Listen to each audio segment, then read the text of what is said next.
Welcome back to our podcast. Why and how was Julius Caesar assassinated? Julius Caesar didn't just die. He was butchered in broad daylight by men he'd pardoned, promoted, and trusted. 23 stab wounds delivered by Rome's elite, many of whom owed their careers to him. This wasn't a crime of passion. It was a calculated political execution disguised as patriotism, and it destroyed the Roman Republic forever. Rome, in the 1st century BCE, was a masterclass in denial. Senators stood in marble halls insisting their ancient system of government remained strong, functional, and eternal. Meanwhile, the Republic was crumbling like week-old bread left in the forum's sun. Corruption wasn't an occasional problem. It was the operating system. Bribes flowed as freely as wine at a triumph. Political alliances shifted faster than Mediterranean weather patterns. One day you're someone's closest ally. The next they're testifying against you in a treason trial while your family auctions off your furniture. The machinery of Roman governance was designed for a city-state, not an empire stretching from Spain to Syria. Imagine trying to manage a multinational corporation using the bylaws written for a neighborhood book club. That was Rome. The Senate clung to traditions invented when Rome controlled 7 hills, not 7 provinces. They refused to modernize because admitting the system was broken meant admitting they were obsolete. Senators loved talking about checks and balances. In practice, those checks bounced constantly. Power concentrated in the hands of a few wealthy families who treated the Republic like their personal investment portfolio. Elections were purchased openly. Laws were written to benefit whoever paid the most. Provincial governors extracted so much wealth from conquered territories that even Rome's own historians called it organized theft. Yet through all this dysfunction, one institution remained sacred: the Senate's authority to prevent any single man from accumulating too much power. They'd expelled kings 5 centuries earlier and swore never to tolerate another. This obsession with preventing monarchy became Rome's defining characteristic, and eventually its fatal flaw. Because when a man appeared who actually knew how to govern effectively, the Senate's first instinct wasn't gratitude. It was terror. Julius Caesar entered this broken system like a lightning bolt hitting a powder magazine. He wasn't born into Rome's absolute elite. His family had noble ancestry, but limited wealth and minimal political influence. Everything Caesar achieved, he built himself through a combination of military genius, political cunning, ruthless ambition, and a work ethic that made other senators look like they were governing from a spa. His climb up Rome's political ladder resembled a military campaign. Each position he held, he used to maximum advantage. As a young prosecutor, he built a reputation for eloquence and fearlessness. As an administrator, he demonstrated organizational brilliance. As a military commander in Spain, he won battles and enriched both Rome and himself. Every step calculated, every move positioning him for the next advancement. But Caesar's real breakthrough came in Gaul, modern France, and Belgium. The Senate sent him there expecting modest campaigns against barbarian tribes. Caesar saw opportunity. Over 10 years, he conquered territories Rome hadn't dreamed of controlling. His campaigns expanded Roman territory by an area roughly the size of modern France. He fought Germanic tribes, crossed the Rhine, invaded Britain twice. His soldiers marched through forests Rome considered mythical. The victories weren't just military. Caesar wrote detailed accounts of his campaigns, essentially creating Rome's first best-selling war memoir. These weren't dry military reports. They were gripping narratives that made readers feel like they were crossing rivers with the legions, storming fortified hilltops, negotiating with tribal chieftains. Romans devoured these dispatches. Caesar became a celebrity without ever setting foot in the capital. His soldiers worshipped him. Not because he was lenient, Roman discipline remained brutal, but because he shared their hardships. Caesar marched with his men, ate their food, slept in similar conditions. When supplies ran low, he went hungry with them. When battles turned desperate, he fought in the front ranks. Soldiers notice these things. They'll follow a commander who treats them like human beings rather than expendable resources. Meanwhile, back in Rome, the Senate watched Caesar's success with growing dread. Every victory report that thrilled the public terrified the aristocracy. Caesar was accumulating everything they feared: wealth from conquered territories, loyal armies who'd follow him anywhere, popular support that made him untouchable, and worst of all, a track record proving he could actually accomplish things. Roman politicians specialized in eloquent speeches and elaborate ceremonies. Caesar specialized in results.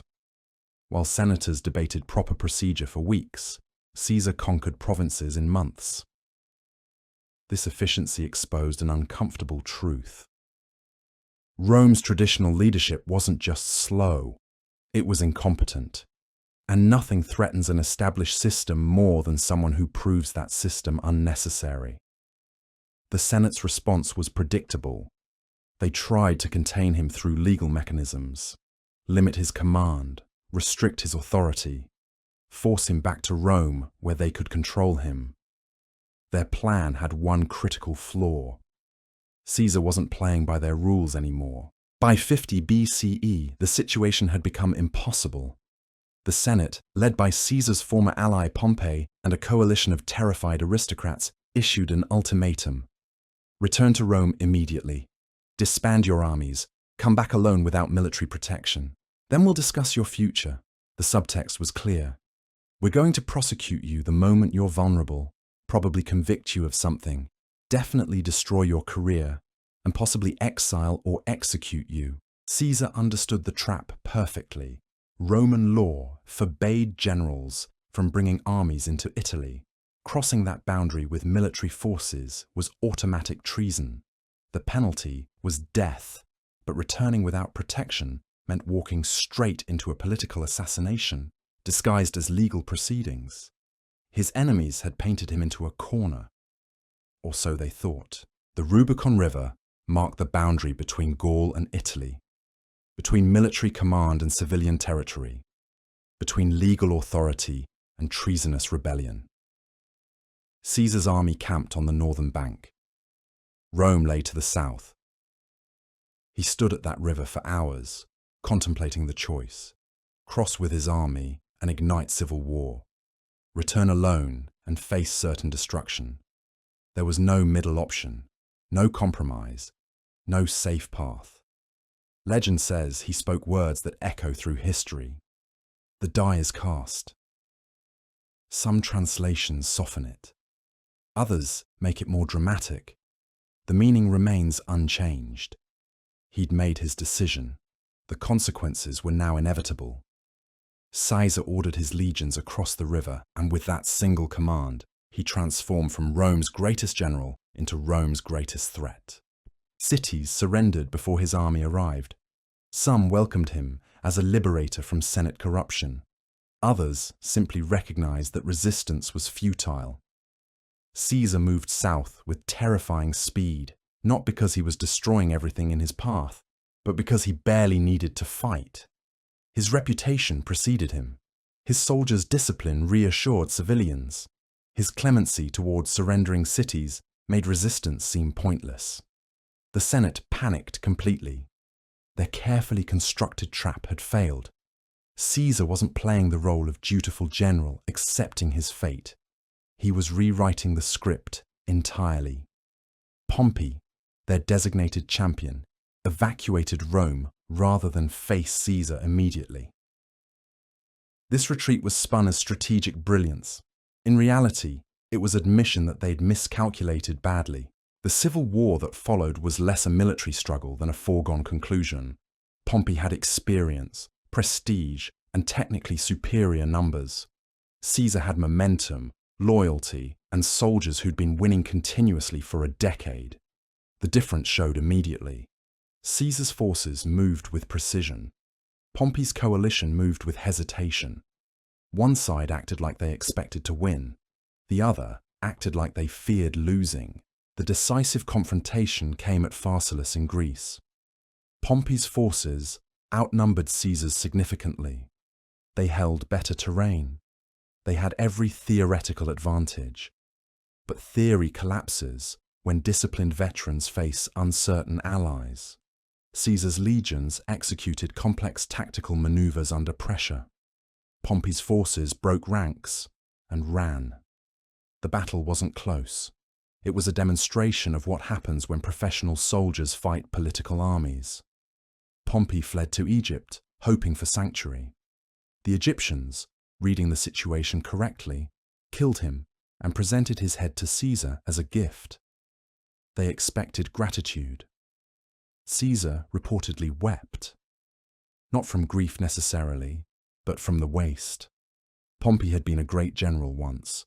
Now he was a political corpse delivered in a basket. The gesture was meant to curry favor. It mainly highlighted how completely Caesar had won. With Pompey dead and his allies scattered, Caesar returned to Rome holding every card. The Senate had no champions left, no armies to deploy, no legal mechanisms that hadn't already failed. They could either accept Caesar's supremacy or wait for him to impose it. Most chose acceptance. Some chose exile. None chose effective resistance. Caesar didn't dissolve the Senate or declare himself emperor. He was too smart for such obvious moves. Instead, he accumulated titles and powers through seemingly legitimate means. The Senate, desperate to maintain some appearance of relevance, granted him whatever he requested. Dictator during emergencies. Then dictator again when new emergencies mysteriously appeared. Then dictator for 10 years. Finally, dictator perpetuo, dictator for life. That final title destroyed any pretense. Dictatorships in Roman tradition were temporary measures, 6 months maximum, used during genuine crises. Dictator for life wasn't a temporary emergency power. It was kingship wearing a republican disguise. Everyone recognized this. Caesar knew it. The Senate knew it. The Roman people knew it. The only question was whether anyone would say it aloud. Romans hated kings with visceral intensity. Their entire political identity was built on rejecting monarchy. They'd founded the Republic by expelling the last king and swearing never to tolerate another. Kings represented everything Rome opposed. Arbitrary power, inherited authority, rule without accountability. The very word rex made Romans instinctively reach for weapons. So when Caesar started acting increasingly regal, alarm bells rang throughout the city. He sat on a golden chair during Senate meetings. He wore special robes that resembled royal garments. He had statues erected showing him alongside gods. He renamed the month Quintilis to Julius, modern July. Each honor individually seemed acceptable. Collectively, they suggested monarchy. The Lupercalia incident crystallized these fears. During a public festival, Mark Antony, Caesar's loyal ally, offered him a royal crown. The crowd reacted with shocked silence. Caesar refused the crown, and the crowd cheered. Antony offered again. Caesar refused again, louder this time, and the cheering intensified.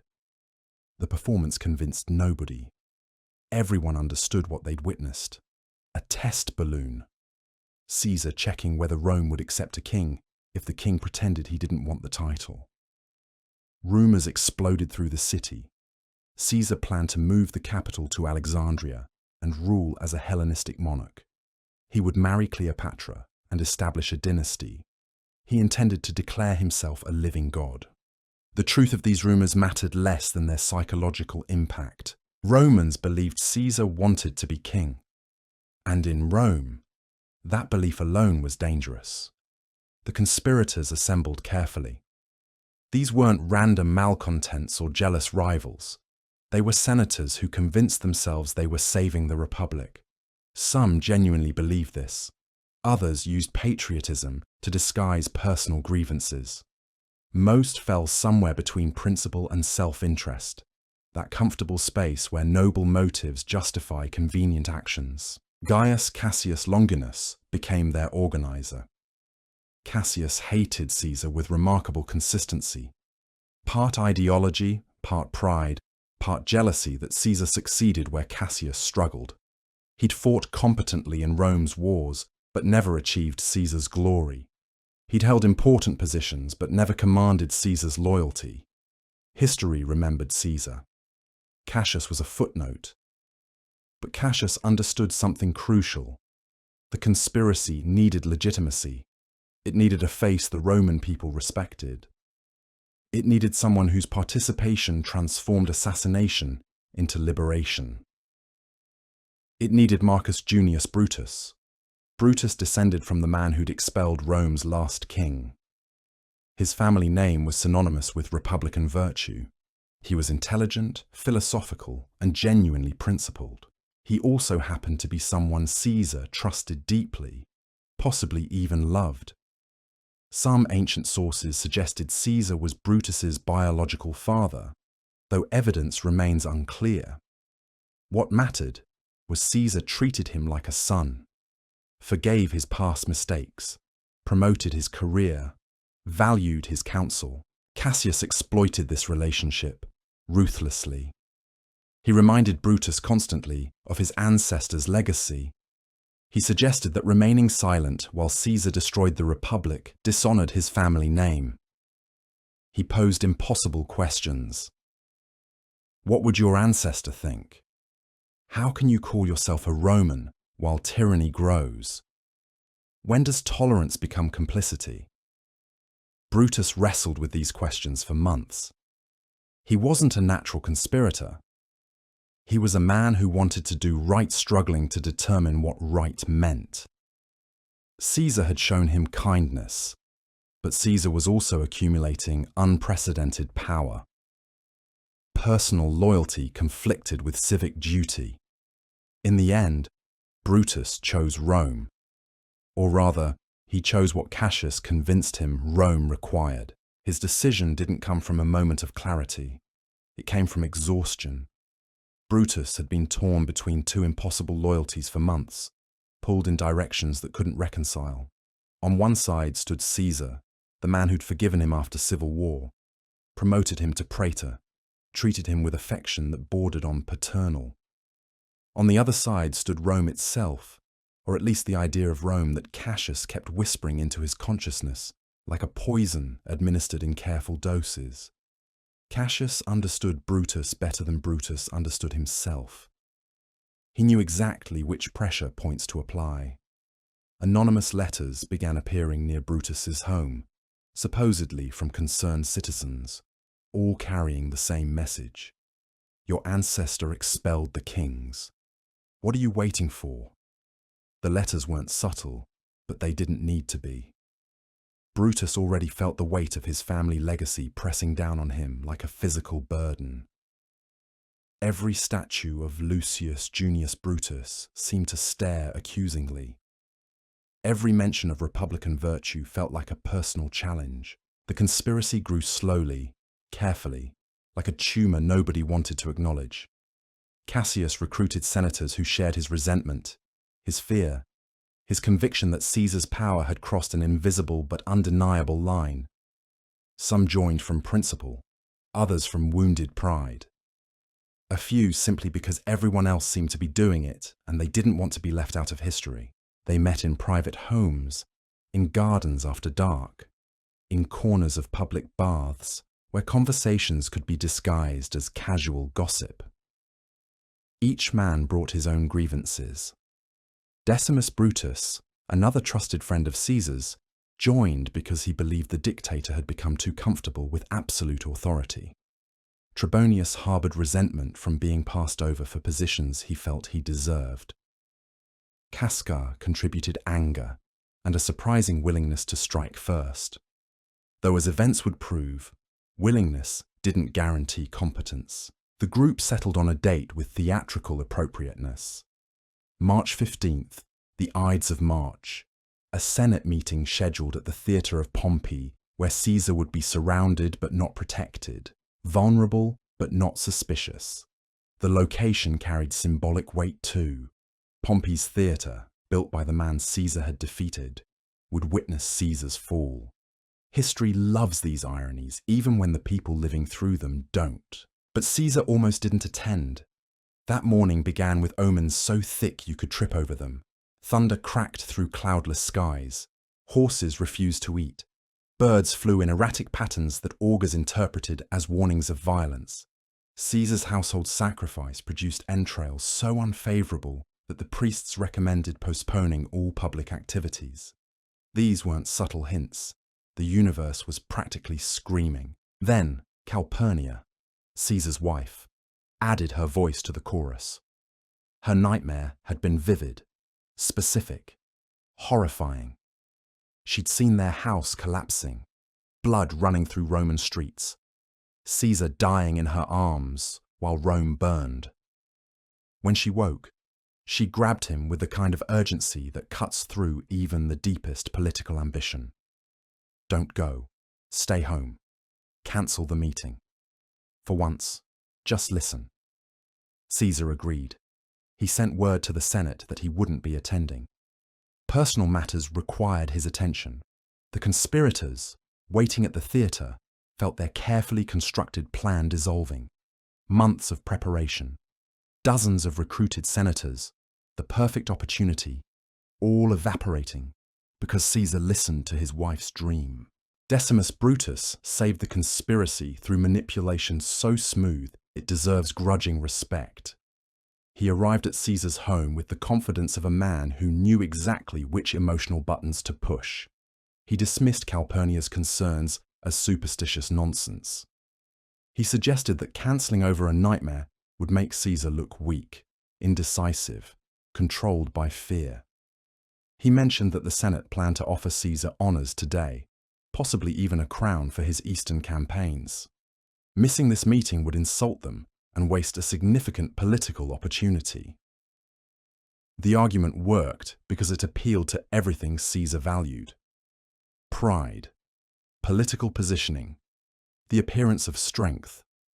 He'd spent his entire career projecting invincibility. Staying home because his wife had a bad dream contradicted that image, so he changed his mind again, overruling both supernatural warnings and the reasonable fear of someone who loved him.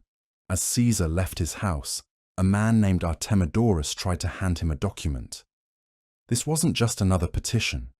It was a detailed list of the conspirators and their plan, written out clearly enough that even a distracted politician couldn't miss the point. Caesar took the paper, added it to the stack of documents he carried, and promised himself he'd read it later. The irony is so perfect, it hurts. The information that could have saved his life was literally in his hands. He just never looked at it. The theatre of Pompeii filled with senators who had no idea they were about to witness history's most famous assassination. Most were there for routine business. Some noticed the unusual tension among certain members, but assumed it was typical political drama. A few conspirators had brought extra togas to hide the daggers underneath, which should have looked suspicious but somehow didn't. Roman fashion apparently forgave a lot. Caesar entered and took his seat. The conspirators positioned themselves carefully, forming a loose circle that appeared casual but was precisely calculated. Brutus and Cassius exchanged glances. Several men touched the daggers hidden beneath their clothes, checking one final time that their weapons were accessible. Tilius Cimber prepared to create the distraction that would start everything. The plan required a trigger. Cimber approached Caesar with a petition, requesting that his exiled brother be allowed to return to Rome. Caesar refused. Standard political business. But Cimber didn't accept the rejection.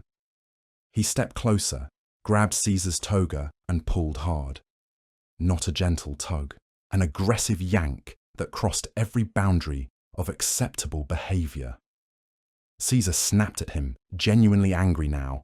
"What are you doing? This is violence." But the outburst was exactly what the conspirators needed. While Caesar's attention focused on Cimber, Casca moved behind him, drew his dagger, and struck. He aimed for the neck. He hit the shoulder.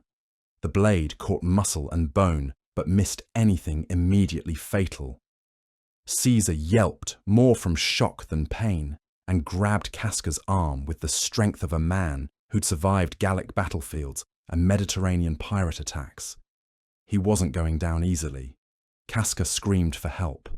"Brother, help me." The signal unleashed chaos.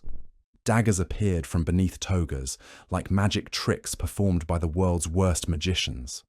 Senators who'd been sitting calmly moments before suddenly lunged forward, blades raised, faces twisted with determination or fear, or some combination both. The other senators, the ones not involved, scrambled toward exits with the speed of people who'd just realized they were attending a murder instead of a meeting. Caesar fought. He grabbed arms, shoved attackers away, shouted at them. His voice carried authority even as blood began soaking through his toga.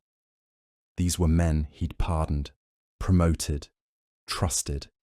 Some had dined at his table weeks earlier.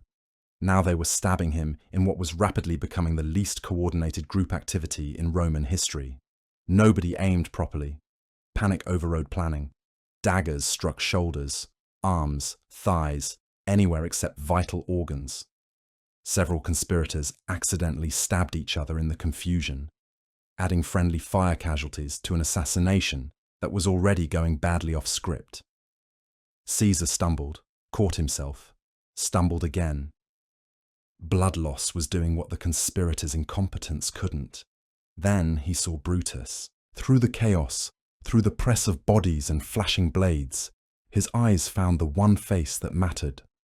Marcus Junius Brutus, the young man he'd mentored, protected, possibly loved like a son, was stepping forward with a dagger raised. The ancient sources disagree about Caesar's last words. Some say he spoke in Greek. Others claim Latin. A few insist he said nothing at all. That silence was his final statement.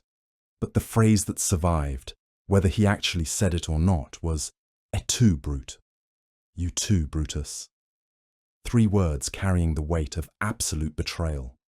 Not anger, not defiance, just heartbroken recognition that the person he trusted most had joined the people trying to kill him. Caesar stopped fighting. He pulled his toga over his head, covering his face, a gesture that combined dignity with resignation. If Brutus was part of this, then resistance was pointless. The republic he'd tried to save was already dead. He was just catching up. The daggers kept coming. 23 wounds total, though according to the physician who examined his body later, only one actually proved fatal. The others were what historians politely call enthusiasm and what honest people call a complete mess. When it was finally over, Caesar's body lay at the base of Pompey's statue, blood pooling around marble that had been erected to honor his defeated rival. The symbolism wrote itself. The conspirators stood there, breathing hard, covered in blood, holding weapons that suddenly felt heavier than they had moments before. They'd done it. They'd killed Caesar. They'd saved the Republic. Except the silence that followed didn't sound like salvation. It sounded like the moment before everything collapses. Brutus tried to speak first. He wanted to explain, to justify, to frame what just happened as liberation rather than murder. But his voice cracked. The other senators were gone. The building was empty except for conspirators and corpse. Nobody was cheering. Nobody was thanking them.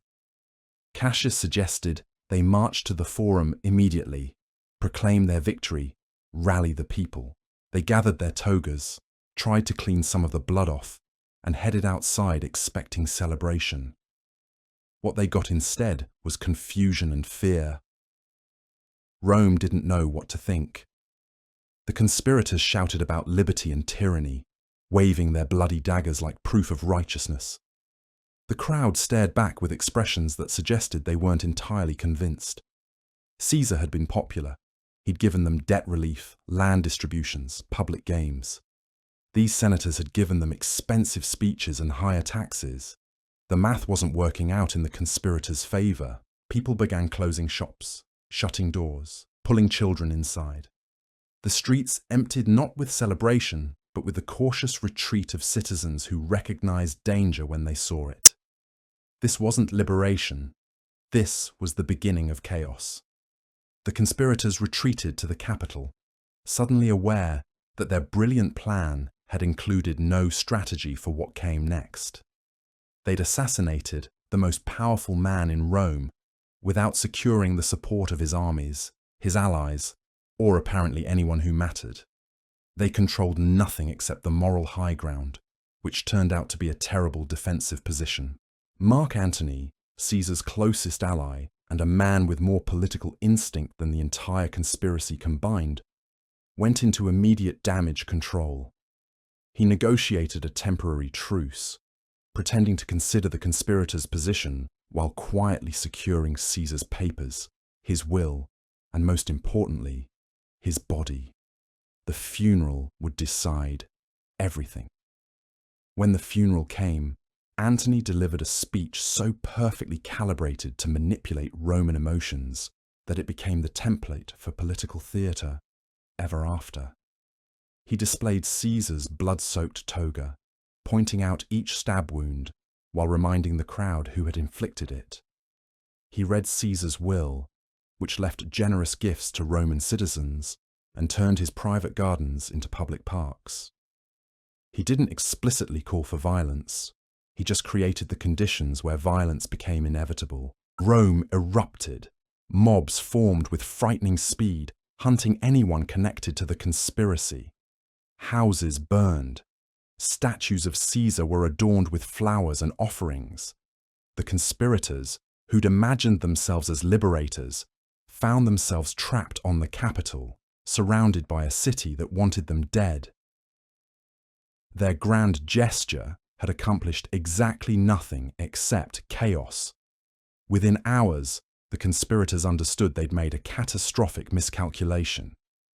They'd removed Caesar thinking Rome would thank them. Instead, Rome was preparing to hunt them down. The mobs forming in the streets weren't celebrating liberation. They were demanding blood. Brutus tried reasoning with the crowd. He stood in the forum and delivered a carefully prepared speech about tyranny, freedom, and the glorious traditions of the Republic. People listened politely. Some even nodded. But nobody cheered. His words sounded hollow when measured against the reality that Caesar had fed them, paid them, and protected them. The conspirators offered philosophy. Caesar had offered results. Then Mark Antony took his turn. He didn't argue.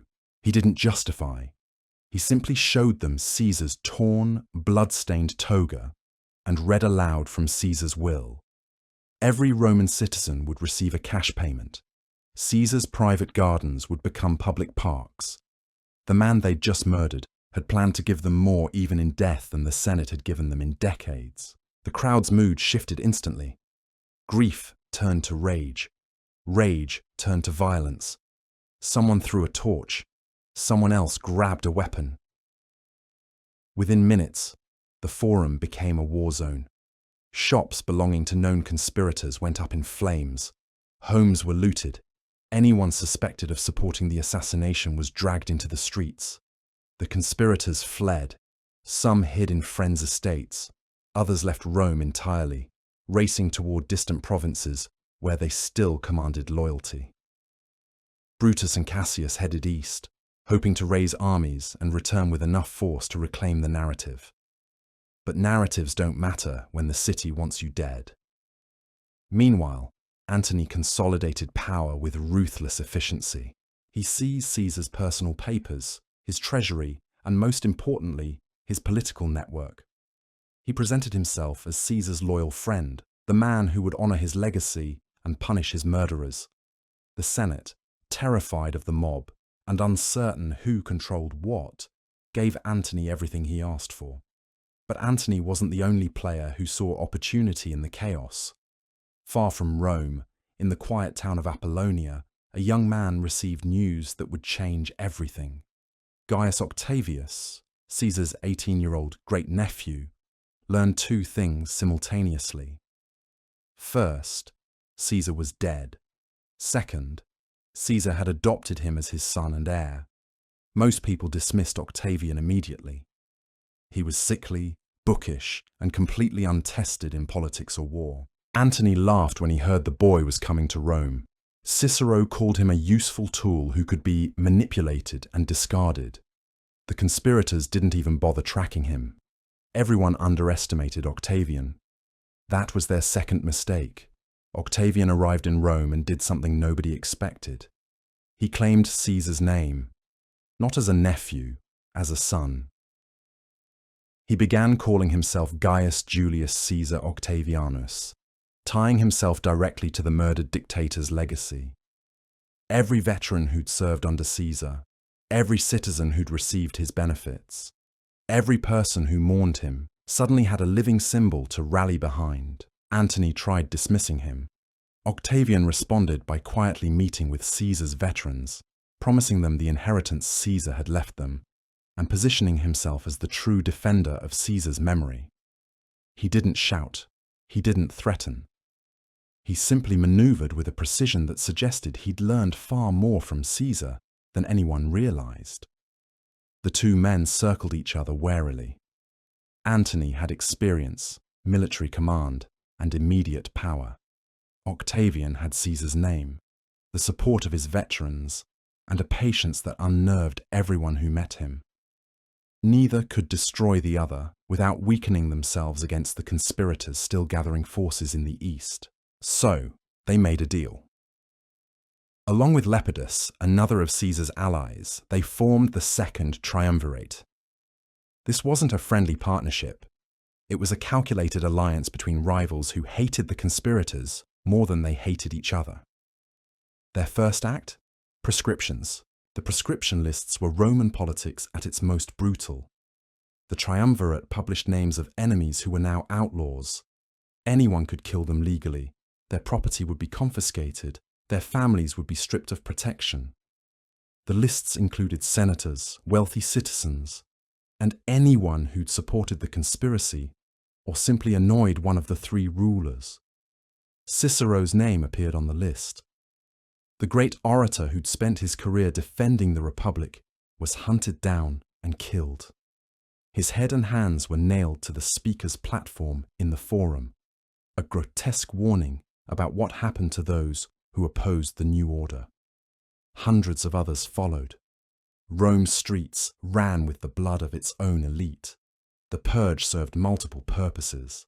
It eliminated enemies. It enriched the triumvirate through confiscated estates, and it sent an unmistakable message.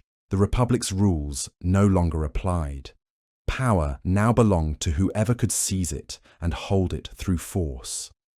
With Rome secured, the triumvirate turned their attention east. Brutus and Cassius had spent months recruiting legions, gathering resources, and preparing for the inevitable confrontation. They commanded experienced troops and held defensible positions in Greece. They believed they could win. They were wrong. The Battle of Philippi in 42 BCE destroyed the last hope of restoring the Republic. Brutus and Cassius led their armies with competence, but they faced something they couldn't overcome. Octavian and Antony commanded soldiers who weren't just following orders. They were avenging Caesar. The battle itself was chaotic, fought across two separate engagements. Brutus initially succeeded, breaking through one section of the triumvirate's line. For a moment, victory seemed possible. Then reports arrived. Cassius's forces had collapsed. Cassius himself, believing all was lost, had ordered his servant to kill him. Brutus tried rallying what remained of his army. He gave speeches about honor, duty, and the Republic. His soldiers listened respectfully. Then, they deserted. They weren't dying for abstract principles when the other side offered land, money, and vengeance for a murdered leader they'd actually liked. Brutus recognized defeat when he saw it. Rather than face capture, he convinced a friend to hold a sword while he ran onto it. His last words reportedly reflected on virtue and philosophy. History recorded them dutifully. But in practical terms, Brutus died because he'd misread Rome completely. The Republic died with him. Not officially. Not yet. But everyone understood what Philippi meant. The men who'd killed Caesar to save the Republic had accomplished the exact opposite. They'd removed the one person strong enough to hold the system together, triggering a power vacuum that consumed everything they'd tried to protect. With the conspirators dead, only one question remained. Who would rule Rome? Antony and Octavian circled each other like wolves, allies in name, but rivals in reality. Lepidus was sidelined early, stripped of power and forced into retirement. That left two men competing for control of the Roman world. Antony took the eastern provinces. He was a military man, comfortable commanding legions and negotiating with foreign powers. He also fell spectacularly in love with Cleopatra, the pharaoh of Egypt. Their relationship was politically advantageous, personally passionate, and strategically disastrous for Antony's reputation in Rome. Octavian stayed in Rome and played a longer game. He presented himself as the stable, responsible leader who respected tradition and protected Roman values. He didn't need to attack Antony directly. He just needed to let Antony's choices speak for themselves. And Antony's choices spoke volumes. He gave Cleopatra Roman territories as gifts. He staged elaborate ceremonies in Alexandria that made him look like an Eastern king rather than a Roman general. He sent letters back to Rome that suggested he might make Cleopatra's children his heirs instead of following Roman succession customs. Octavian didn't waste the opportunity. He leaked Antony's will, which supposedly confirmed plans to move Rome's capital to Alexandria. Whether the document was real or forged didn't matter. Romans believed it, and believing it, they turned against Antony completely.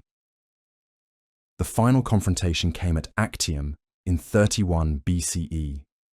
Antony and Cleopatra assembled a massive fleet to face Octavian's naval forces. On paper, they had advantages: more ships, experienced crews, and the wealth of Egypt behind them. But battles aren't won on paper. Octavian's admiral, Agrippa, outmaneuvered them completely. The battle turned into a rout. Cleopatra's ships fled first, sailing back toward Egypt. Antony followed her, abandoning his own fleet in the process. His remaining forces, watching their commander desert them, surrendered to Octavian almost immediately. Antony and Cleopatra retreated to Alexandria, knowing the end was coming. When Octavian's forces arrived, they both chose suicide over capture. Antony fell on his sword. Cleopatra reportedly used an asp, though historians debate the details. What mattered was the result. Both were dead. Octavian stood alone. He returned to Rome in 29 BCE as the undisputed master of the Roman world. He commanded all the legions. He controlled all the provinces. He held all the power. The question was what he'd do with it. Octavian proved smarter than anyone expected. He didn't declare himself dictator. He didn't demand a crown. Instead, he gave a carefully staged performance where he offered to surrender all his powers and restore the Republic. The Senate, terrified of what might happen if they accepted, begged him to stay in charge. He agreed reluctantly, humbly.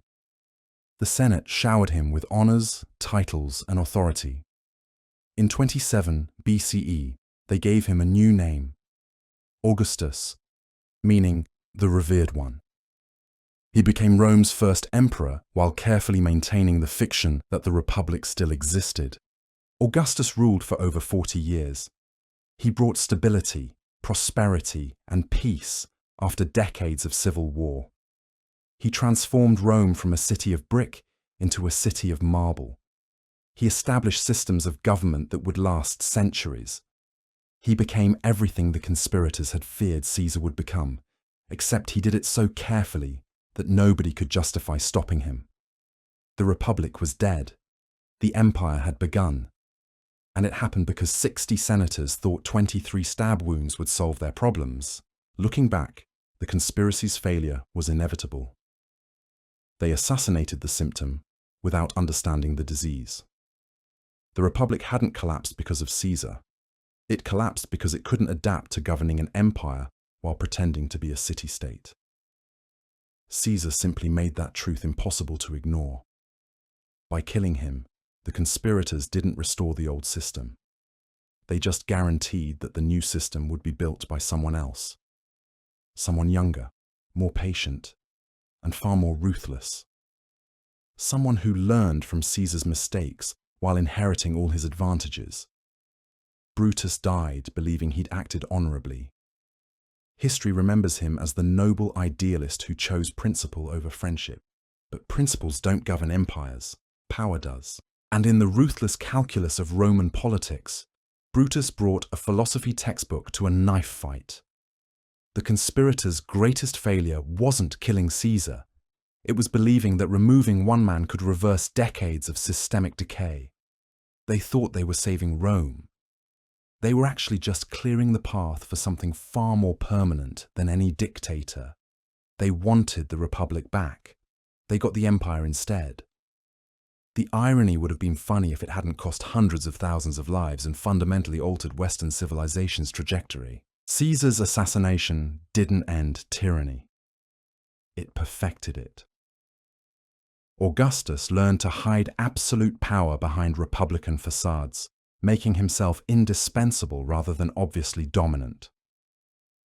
Future emperors would follow his template, ruling as first citizens. While wielding authority, Caesar never dreamed of claiming openly. The Senate continued existing. Elections still happened. Roman traditions were carefully maintained. But everyone understood the truth.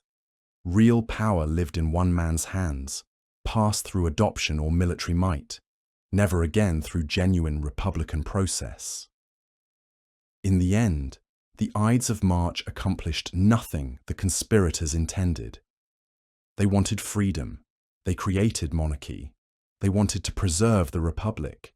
They guaranteed its extinction. And they wanted to be remembered as heroes. History gave them something more complicated. A reminder that killing a leader is easy. Fixing a broken system is nearly impossible. Caesar's assassination didn't save Rome. It doomed it. The conspirators stood in the Senate chamber surrounded by blood and chaos, convinced they'd just performed history's greatest act of patriotism. They expected Rome to celebrate. Instead, Rome recoiled in horror. What followed wasn't freedom. It was 16 years of civil war that killed more Romans than Caesar ever did. The immediate aftermath was messy.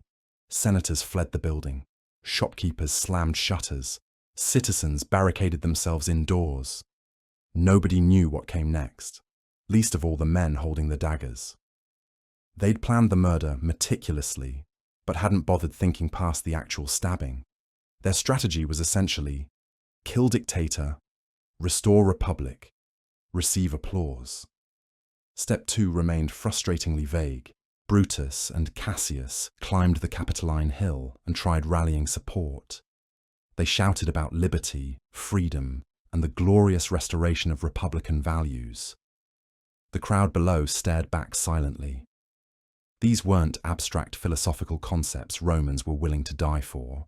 These were buzzwords from wealthy senators who'd just murdered the man who actually helped them.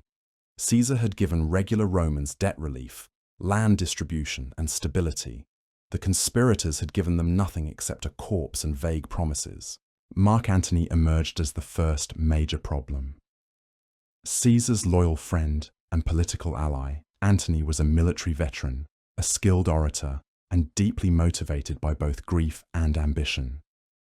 The conspirators foolishly let him speak at Caesar's funeral, assuming he'd deliver a standard eulogy and move on. Antony understood theatre better than they understood politics. He stood before the Roman crowd, holding Caesar's blood-stained toga.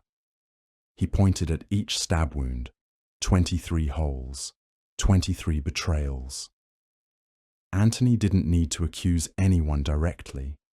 The evidence spoke louder than words. He read Caesar's will aloud, revealing generous gifts to the citizens, money, land, public gardens. Caesar had planned for Rome's future even in death. What had Brutus planned? The crowd erupted. Grief transformed into rage. Mobs stormed through the streets hunting conspirators. Houses burned. Statues of Caesar were adorned with flowers and offerings. The liberators became fugitives overnight, hiding behind locked doors, while the city they claimed to save turned violently against them. They'd miscalculated spectacularly. Romans didn't want the old republic back. They wanted someone competent running things, and Caesar had been that someone. But Antony wasn't the only player. Quietly, strategically, a young man named Octavian entered the stage. He was 18 years old when Caesar died, sickly, soft-spoken, and politically inexperienced. The conspirators dismissed him entirely. Another catastrophic mistake. Octavian was Caesar's adopted son and primary heir. More importantly, he possessed something terrifying: Caesar's intelligence without Caesar's mercy. While Brutus and Cassius argued philosophy, Octavian secured Caesar's fortune. While senators debated constitutional theory, he recruited Caesar's veterans. These soldiers had served under Caesar for years. They'd marched through Gaul, crossed the Rubicon, and won civil wars. They didn't care about republican ideals. They cared about the commander who'd led them to victory and the young man who promised to avenge him. Octavian moved carefully. He didn't demand power. He accumulated it. He formed alliances, manipulated Senate votes, and positioned himself as Caesar's legitimate successor. When Antony tried dismissing him as a boy playing politics, Octavian quietly reminded everyone whose name he carried. Caesar's name, Caesar's legacy, Caesar's army. Eventually, political reality forced Antony and Octavian together. They hated each other, but they hated the conspirators more. In 43 BCE, they formed the second triumvirate alongside Lepidus, another military commander. This wasn't a friendly partnership. It was a legally sanctioned revenge pact with state funding. Their first order of business: hunting down everyone involved in Caesar's assassination. The proscriptions began immediately. Lists of enemies appeared throughout Rome. Anyone whose name appeared was marked for death. Property confiscated. Families destroyed. The triumvirate needed funding for war, and dead enemies had conveniently available wealth. Hundreds died. Some were conspirators. Others were simply wealthy men whose fortunes could finance legions. Brutus and Cassius fled east, gathering armies and preparing for the inevitable confrontation. They believed they were defending republican principles against tyranny. They framed themselves as philosophical warriors fighting for Rome's soul. History would remember them differently. They were politicians who'd murdered their way into a civil war they couldn't win. The Battle of Philippi in 42 BCE ended their dreams permanently. 2 separate engagements, both disasters for the conspirators. Cassius, hearing false reports of defeat, ordered his servant to kill him. Brutus watched his forces collapse and chose suicide over capture. The noble idealist who'd quoted Plato and wrestled with moral philosophy died alone in a tent, having accomplished nothing except triggering Rome's worst violence in decades. With the conspirators dead, the triumvirate turned on itself. Lepidus was sidelined quickly, stripped of power and sent into comfortable retirement. That left Antony and Octavian staring at each other across the Mediterranean, each controlling half the Roman world, each knowing only one could survive. Antony headed east.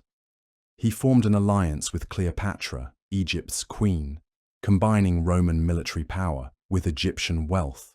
Together they controlled the eastern provinces, commanding resources that could sustain armies indefinitely. Antony styled himself as a new Alexander, a conqueror blending Greek and Roman culture into something grander than either. Octavian stayed west. He controlled Italy, the heartland, the source of Rome's identity. He presented himself as Rome's defender against Eastern corruption and foreign influence. His propaganda painted Antony as a traitor seduced by an Egyptian witch, abandoning Roman values for exotic pleasures. The rivalry culminated at Actium in 31 BCE, a naval battle off Greece's western coast where Octavian's fleet crushed Antony and Cleopatra's combined forces. It wasn't even close. Antony's ships were larger but slower. Octavian's were nimble, disciplined, and led by Agrippa, one of history's most capable admirals. The battle ended when Cleopatra's ships fled, and Antony followed, abandoning his fleet mid-fight. They retreated to Egypt. Octavian pursued. Alexandria fell without significant resistance. Antony, hearing false reports that Cleopatra had died, stabbed himself. The wound wasn't immediately fatal. He lingered long enough to learn she lived, was carried to her presence, and died in her arms. Cleopatra followed shortly after, choosing death over humiliation in Octavian's triumph parade. Octavian returned to Rome as the unchallenged master of the Mediterranean. Every rival was dead. Every army answered to him. The Senate had no leverage. The people wanted peace. Caesar's adopted son stood exactly where Caesar had stood, except smarter, younger, and far more patient. He didn't repeat Caesar's mistakes. He didn't accumulate obvious symbols of monarchy. He didn't sit on golden thrones or demand divine honors prematurely. Instead, Octavian performed the most brilliant political theatre Rome had ever seen. He offered to surrender all his powers and restore the Republic. The Senate panicked. They'd just survived decades of civil war. The provinces were exhausted. The treasury was depleted. Nobody wanted more chaos. So they begged Octavian to stay. They insisted he keep his authority. They created new titles, new honors, new constitutional arrangements that placed him permanently at the center of Roman government. In 27 BCE, the Senate gave him a name, Augustus, the revered one. He became Rome's first emperor while maintaining the elaborate fiction that the Republic still existed. Senators still met. Elections still happened. Magistrates still held office. But everyone understood the truth. Real power lived in one man's hands. Augustus ruled for 41 years. He brought stability after generations of chaos. He reformed the military, established professional legions loyal to the state rather than individual commanders. He reorganized provincial administration, reducing corruption and improving efficiency. He sponsored massive building projects, transforming Rome from brick to marble. He created systems of governance that survived centuries. He became everything the conspirators feared Caesar would become. Except Augustus did it carefully, gradually, wrapping absolute power in Republican terminology. He called himself princeps, first citizen, not king or emperor. He accepted honors reluctantly, always maintaining the appearance of reluctant service rather than naked ambition. The Republic died quietly, no dramatic announcement, no official declaration. It simply faded as Augustus's principate became the new normal. Future emperors inherited his model, ruling as first among equals while wielding authority Caesar never publicly claimed. The constitutional fiction persisted even as reality shifted completely. The conspirators' failure was total. They wanted to preserve the Republic. They guaranteed its extinction. They wanted to prevent dictatorship. They created a system of hereditary emperors lasting 5 centuries. They wanted to be remembered as heroes. History gave them something more complicated. Brutus became the symbol of noble failure, the idealist who chose principle over pragmatism and lost everything. Cassius became the bitter schemer whose intelligence couldn't overcome his fundamental miscalculation. Antony became the tragic figure who almost rebuilt Rome's east Before losing everything to Cleopatra and Octavian's superior strategy, Caesar became a martyr. His death transformed him from controversial politician into murdered hero. The Julian calendar preserved his name. His month, July, reminded Romans eternally of his achievements. His reforms continued under Augustus. His vision of centralized imperial government became Rome's reality. The Ides of March accomplished nothing the conspirators intended. They thought removing Caesar would restore balance. They discovered that broken systems don't heal themselves. They believed one man's death would reverse decades of institutional decay. They learned that systemic problems require systemic solutions, not dramatic gestures. Their greatest miscalculation was assuming Rome wanted what they wanted. The Senate valued republican traditions and aristocratic privilege. Regular Romans valued stability, competent governance, and leaders who actually improved their lives. Caesar provided the latter. The conspirators provided philosophical justifications for maintaining the former. When they killed Caesar, they didn't restore the old order. They cleared space for someone younger, smarter, and more ruthless to build something new. Augustus learned from Caesar's mistakes while inheriting all his advantages. He understood that Romans would accept monarchy if you never called it monarchy. He realized that absolute power wrapped in republican language was more durable than obvious tyranny. The transformation took years. Augustus moved carefully, consolidating authority piece by piece. He purged potential rivals through prescriptions and political maneuvering. He secured military loyalty through generous bonuses and systematic reforms. He won public support through grain distributions, games, and propaganda emphasizing peace after chaos. By the time Augustus died in 14 CE, the transition was complete. His stepson Tiberius succeeded him smoothly. No civil war, no constitutional crisis. The Principate had become Rome's permanent government structure. The Republic existed only in speeches and nostalgia. Looking back, the conspiracy's failure seems inevitable. They assassinated the symptom without addressing the disease. Rome's problems weren't caused by Caesar. They were caused by a governmental system designed for a city-state trying to govern an empire. Caesar exposed these flaws. The conspirators eliminated Caesar, but left the flaws intact. The civil wars that followed killed exponentially more Romans than Caesar's dictatorship ever threatened. The proscriptions, the battles, the political purges all stemmed directly from the power vacuum created by Caesar's assassination. Brutus and Cassius triggered the violence they claimed to prevent. Their philosophical justifications rang hollow as Rome burned. Abstract principles about liberty and republican virtue meant nothing to families starving during civil war. Constitutional theory couldn't rebuild destroyed cities or resurrect dead soldiers. The conspirators offered ideals. Augustus offered results. History judges them harshly, not because they killed Caesar, but because they failed to understand what came after. Political assassination is easy. Building stable government is nearly impossible. They had no plan beyond murder, no coalition ready to govern, no alternative system prepared to replace what they destroyed.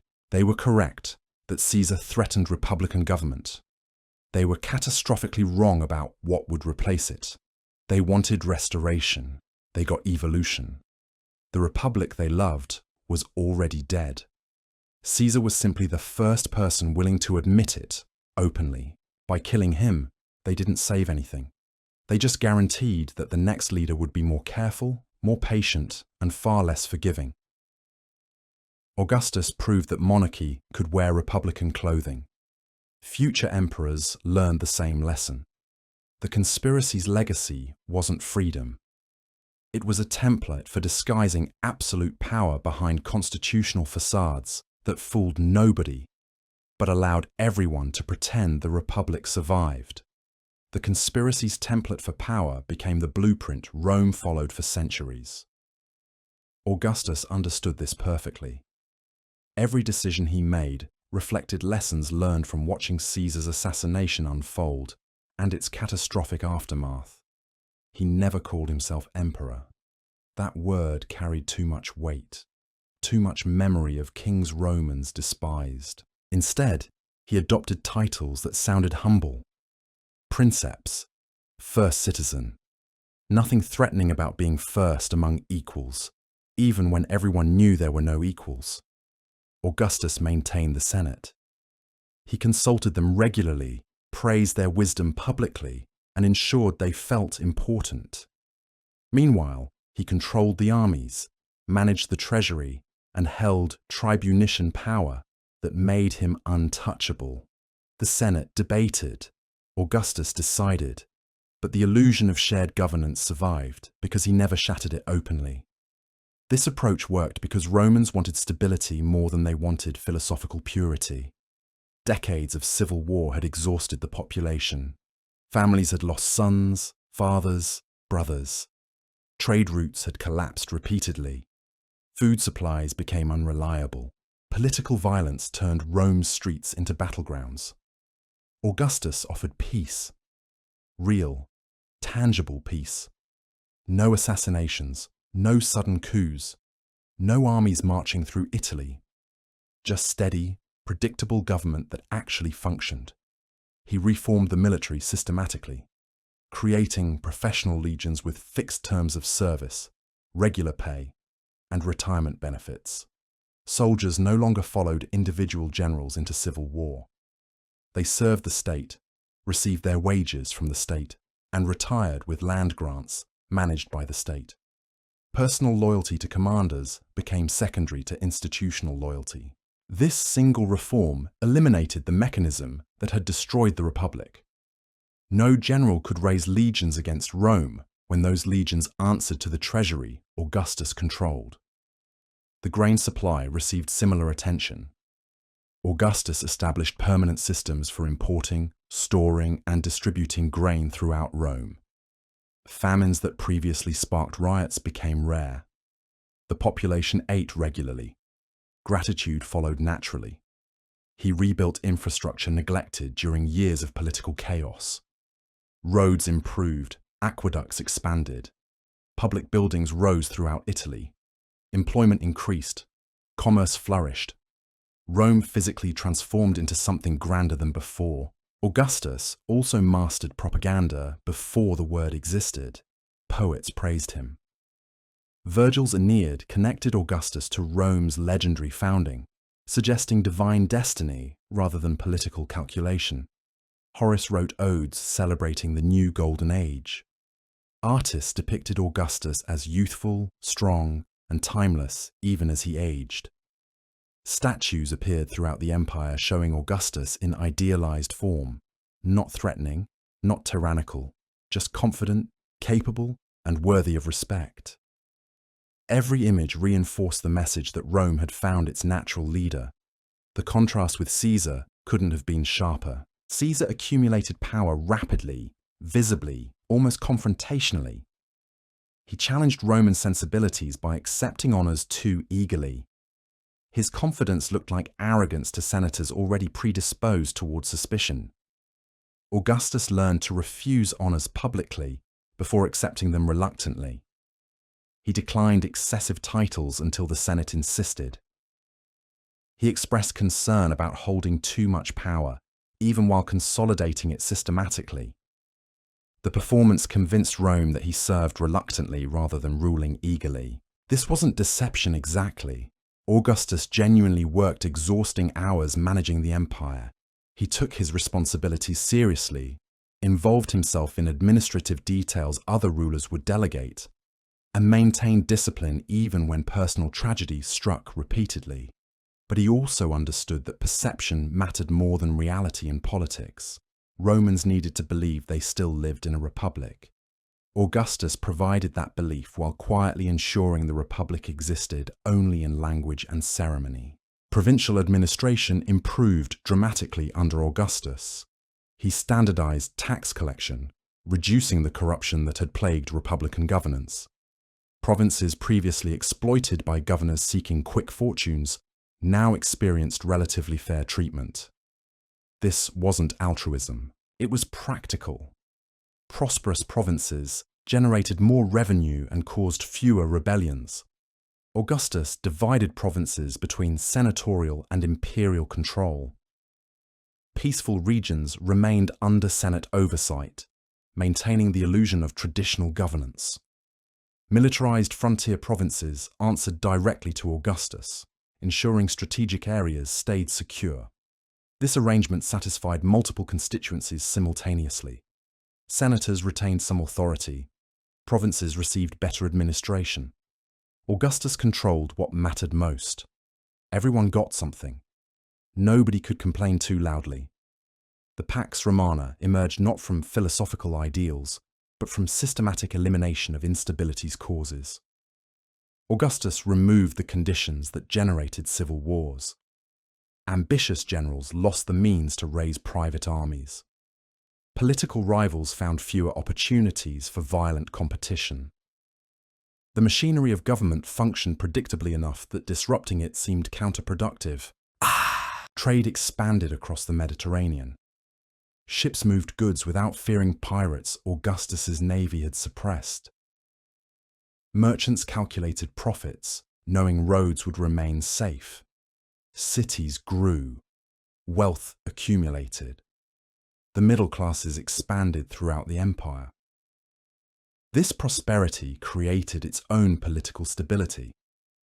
People with something to lose rarely support revolutions.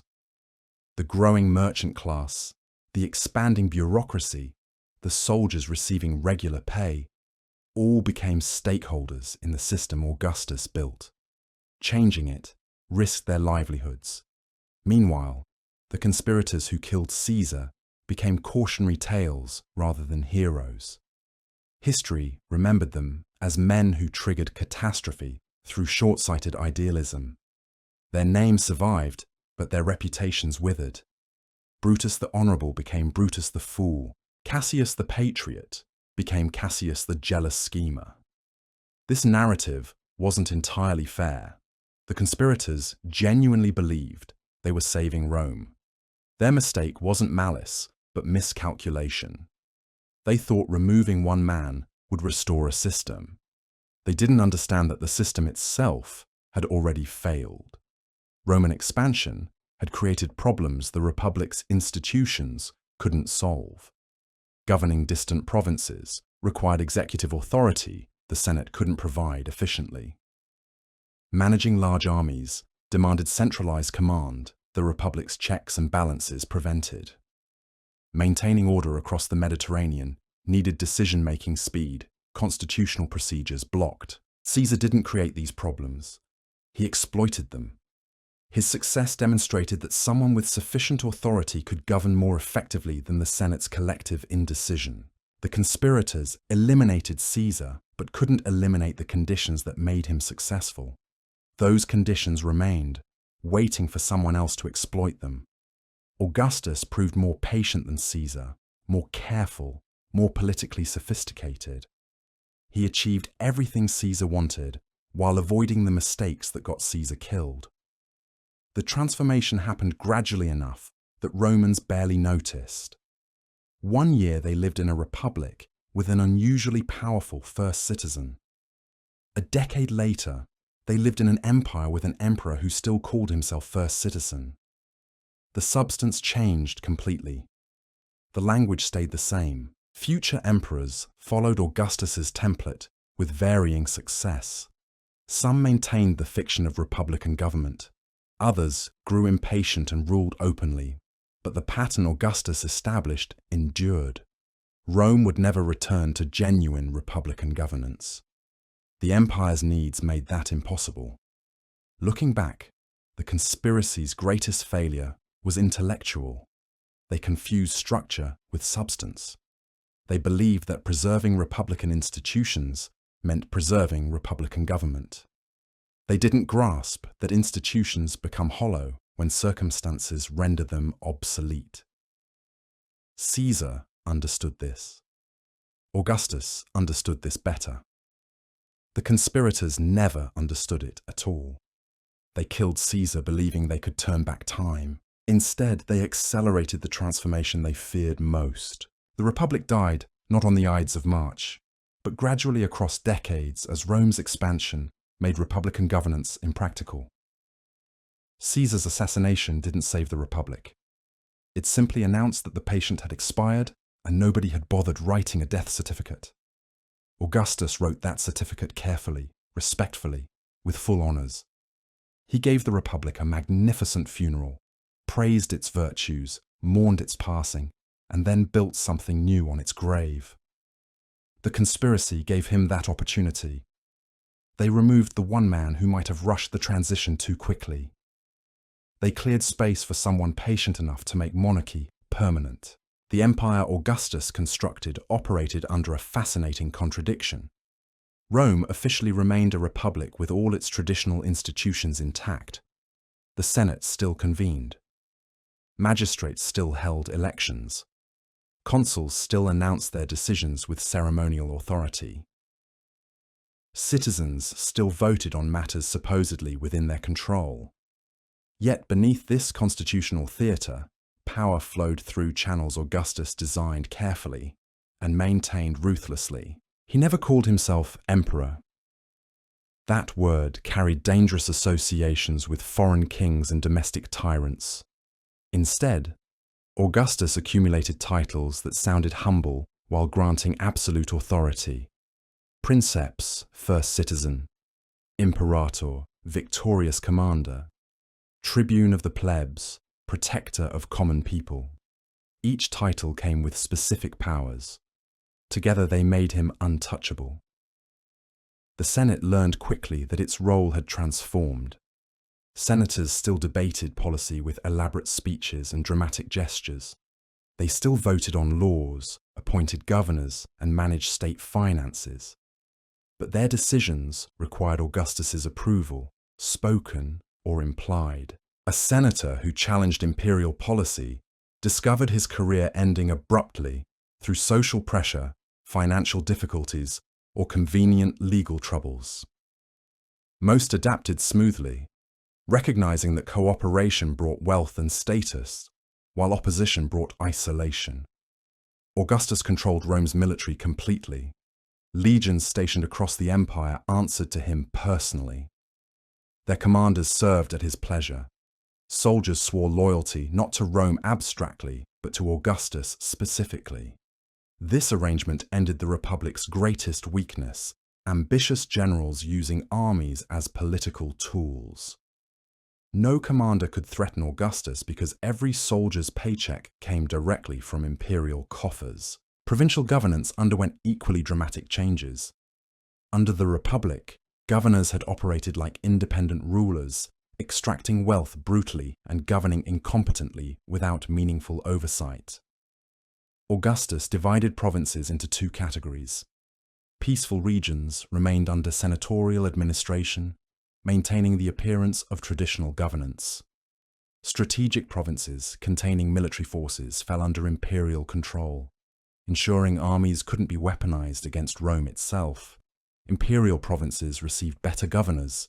Augustus appointed them personally, monitored their performance carefully, and recalled failures swiftly. Corruption didn't disappear entirely, but it decreased dramatically.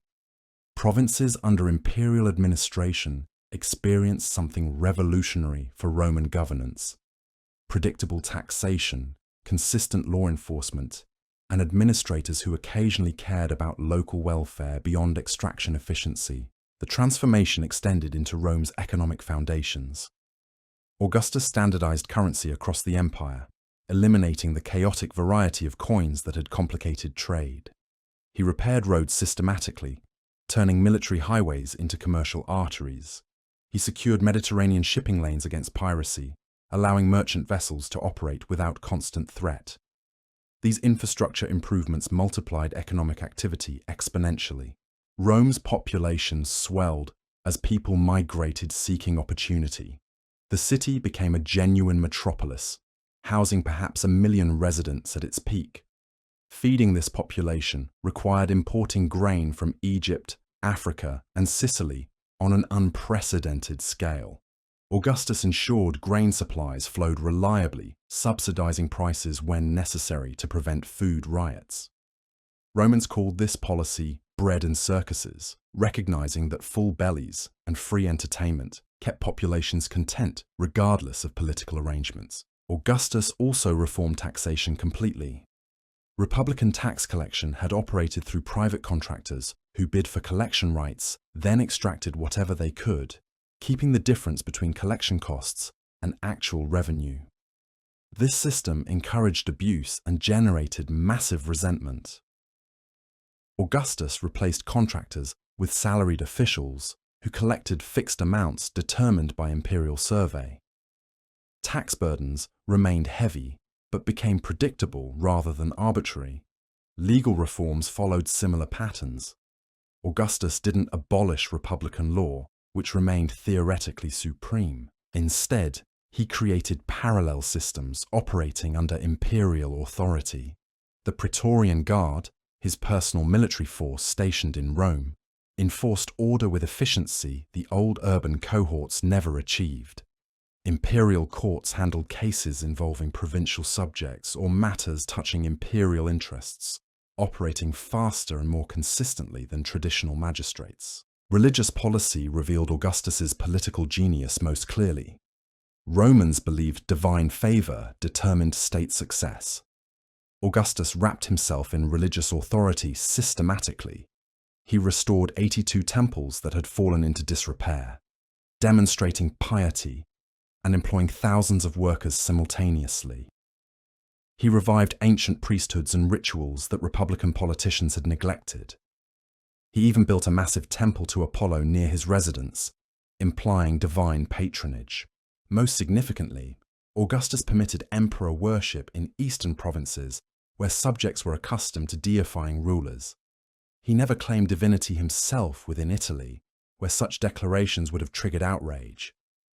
But provincial temples, honoring Augustus as god or Augustus's genius, proliferated across the empire's eastern half. This worship served dual purposes, satisfying cultural expectations while binding diverse populations through shared ritual. The succession question haunted Augustus throughout his reign. He had no sons. His obvious heirs died young, forcing him to adopt and promote relatives repeatedly. Each death required recalibrating dynastic plans, nominating new heirs, and redistributing powers carefully. Augustus understood that without clear succession, civil war would resume the moment he died. His entire constitutional settlement depended on transferring power smoothly to someone capable of maintaining it. He eventually settled on Tiberius, his stepson, a competent but deeply unpopular general. Augustus promoted Tiberius gradually, granting him tribunician power and military commands that established precedent for imperial succession. When Augustus finally died in 14 CE, Tiberius assumed authority without serious opposition. The transition worked because Augustus had spent decades establishing that one man held ultimate power, making the transfer straightforward rather than chaotic. Opposition to Augustus's regime existed, but remained fragmented and ineffective. Some senators grumbled about lost prerogatives. Poets occasionally wrote verses lamenting republican virtue. Philosophical schools debated whether monarchy contradicted Roman values. But no organized resistance emerged because Augustus delivered results. Wars ended. Trade flourished. Cities prospered. Most Romans concluded that sacrificing political participation for stability seemed reasonable. Augustus's propaganda machine operated with sophisticated effectiveness. Poets like Virgil and Horace produced literature celebrating Augustan peace, Roman destiny, and imperial virtue. These weren't crude propaganda, but genuine artistic achievements that happened to align with imperial messaging.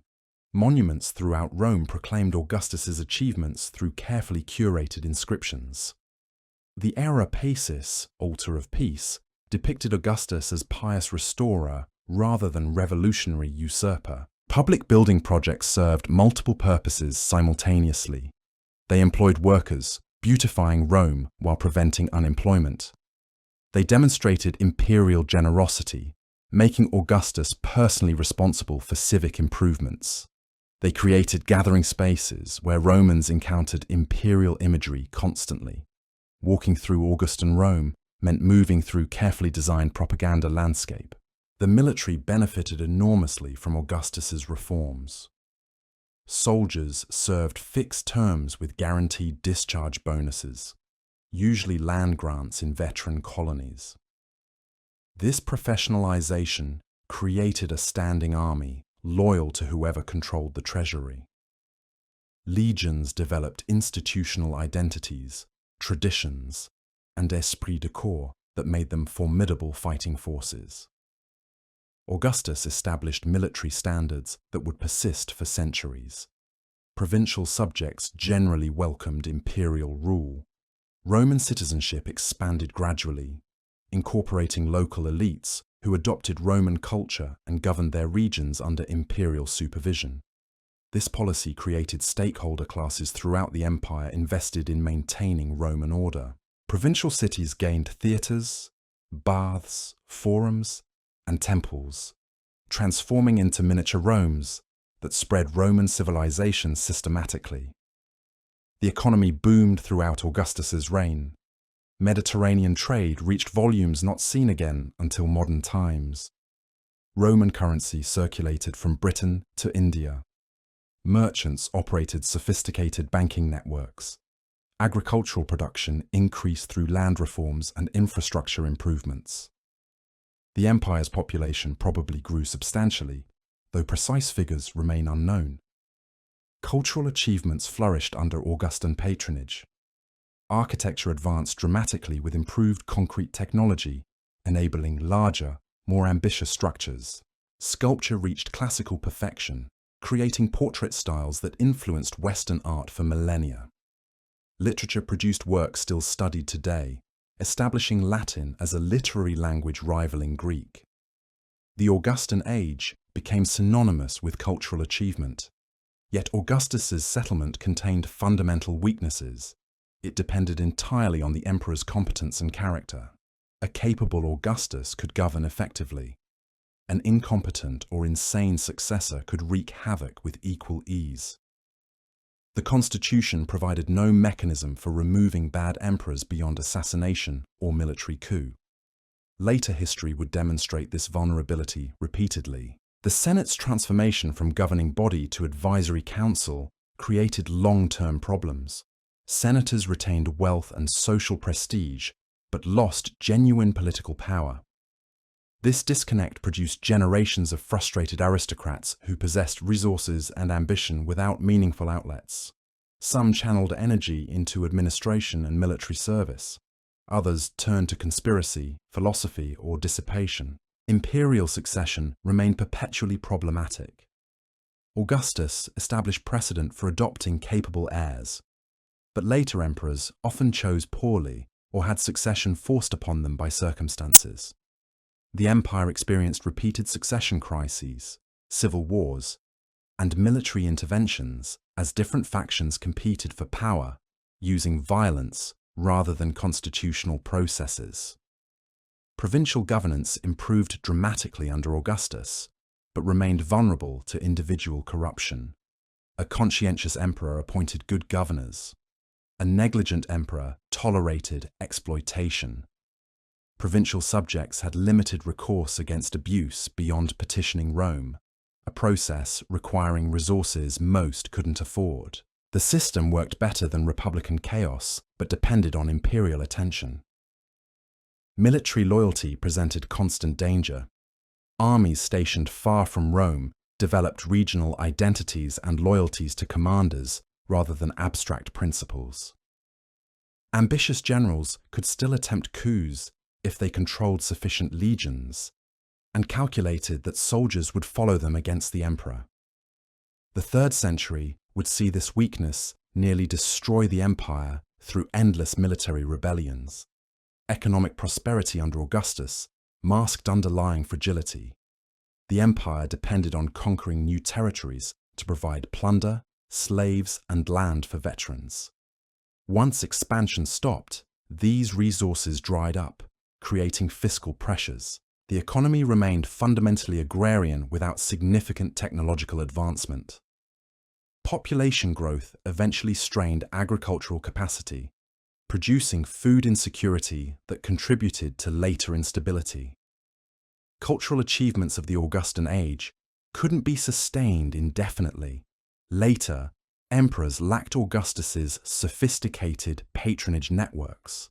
Literary production declined in quality and quantity. Architecture became more concerned with practicality than artistry. The creative energy that produced Virgil and Horace dissipated into competent but uninspired work. Despite these limitations, Augustus's constitutional settlement endured remarkably. The empire survived incompetent emperors, civil wars, economic crises, and external invasions for centuries. The fundamental structure Augustus created, one man holding ultimate authority while maintaining republican forms, proved adaptable enough to weather extraordinary challenges. Later reformers like Diocletian and Constantine modified the system but retained its essential character. Augustus died having transformed Rome completely while claiming he changed nothing. His funeral was a state occasion rivaling any triumph. The Senate voted him divine honors. His adopted son became emperor smoothly. The precedent was established absolutely. Rome was an empire now, ruled by emperors who maintained elaborate fiction of republican continuity. The transformation Caesar's assassination accelerated had reached its logical conclusion. One man ruled Rome. His will was law. The Republic existed only as memory and propaganda. Augustus's system survived him, but barely. When he died in 14 CE at age 75, the transition exposed every crack he'd carefully plastered over. His chosen heir, Tiberius, inherited absolute power without the charisma or political instinct to wield it comfortably. Tiberius was competent, experienced, even cautious. But he lacked Augustus's gift for theatre. Where Augustus performed humility, Tiberius radiated discomfort. Where Augustus charmed the Senate into compliance, Tiberius alienated them through brusque honesty. The system worked. Barely. But the emperor's personality now determined everything. Tiberius proved the empire could survive mediocrity. His successors would test whether it could survive madness. Caligula ascended in 37 CE to universal relief. Young, charming, the son of beloved General Germanicus, he seemed perfect. Then something broke. Illness, trauma, or simply power, unrestrained. Within months, Caligula transformed into a tyrant whose cruelty shocked even jaded Romans. He declared himself divine. He appointed his horse to the Senate. He executed senators for imagined slights and real wealth. Rome discovered that an emperor with unlimited power and unstable mind was an existential threat. Caligula's assassination in 41 CE might have ended the Augustan system entirely. The Praetorian Guard, however, had other plans. They found Claudius, Caligula's uncle, hiding behind a curtain in the palace. They proclaimed him emperor, not the Senate, not the people, the soldiers. This precedent was catastrophic. The military now knew they could make emperors and unmake them. Claudius governed surprisingly well despite physical disabilities and Senate contempt. He conquered Britain, expanded citizenship, reformed courts, and managed finances competently. But his personal life was chaos. His fourth wife, Agrippina, likely poisoned him in 54 CE to secure power for her son Nero. The Senate dutifully deified Claudius. Agrippina effectively ruled through 17-year-old Nero initially. Then Nero decided he preferred ruling himself. Nero's reign began promisingly. Guided by philosopher Seneca and Praetorian prefect BORIS, he governed moderately. Then he murdered his mother, then his wife. Then he burned Rome, possibly accidentally, definitely opportunistically. He seized property, executed senators, and performed publicly as musician and chariot racer. Dignified Romans were mortified. The masses loved the spectacle. Nero proved emperors could ignore Senate opinion entirely if they kept soldiers paid and commoners entertained. When Nero finally fell in 68 CE, suicide forced by military revolt, the empire exploded. 4 emperors in 1 year: Galba, Otho, Vitellius, Vespasian, each backed by different legions, each willing to wage civil war for power. The year of the 4 emperors demonstrated everything wrong with Augustus's settlement. Without clear succession rules, without constitutional legitimacy, without institutional restraint, the empire became whatever the strongest general could seize. Vespasian won because he controlled Egypt's grain supply and commanded eastern legions. His victory in 69 CE restored stability temporarily. He was blunt, practical, middle class. He taxed efficiently, rebuilt Rome's finances, constructed the Colosseum, and joked on his deathbed about becoming a god. His sons Titus and Domitian succeeded him, establishing the Flavian dynasty. Hereditary succession now seemed inevitable, despite Augustus's adoption precedent. Titus ruled briefly but effectively. He responded compassionately to Vesuvius's eruption in 79 CE and completed the Colosseum. His early death in 81 CE brought Domitian to power. Domitian governed competently but grew increasingly paranoid. He demanded to be addressed as master and god. He executed senators based on suspicion. His assassination in 96 CE proved again that emperors without Senate support eventually faced conspiracies. The Senate then did something extraordinary. They chose Nerva, an elderly childless senator, as emperor. More importantly, Nerva adopted Trajan, a capable general, as heir. This established what historians call the adoptive succession. 5 emperors: Nerva, Trajan, Hadrian, Antoninus Pius, Marcus Aurelius, each chose the most capable successor rather than biological son. This period, 96 to 180 CE, became Rome's golden age. Trajan expanded the empire to its greatest extent, conquering Dacia and campaigning in Parthia. He built extensively, distributed money generously, and governed fairly. The Senate declared him Optimus Princeps, best ruler. Later emperors were wished fortune better than Augustus and virtue better than Trajan. His reign showed what the system could achieve with an excellent emperor. Hadrian abandoned Trajan's eastern conquests, consolidated frontiers, and travelled constantly throughout the empire.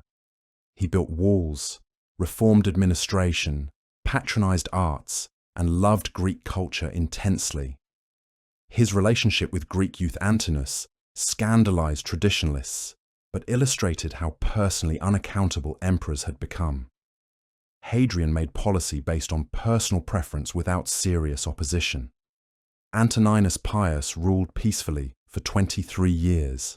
His reign was so uneventful, historians struggle to describe it. No major wars, no scandals, no disasters, just competent administration. This quiet success demonstrated the system's potential, but also its dependence on individual virtue.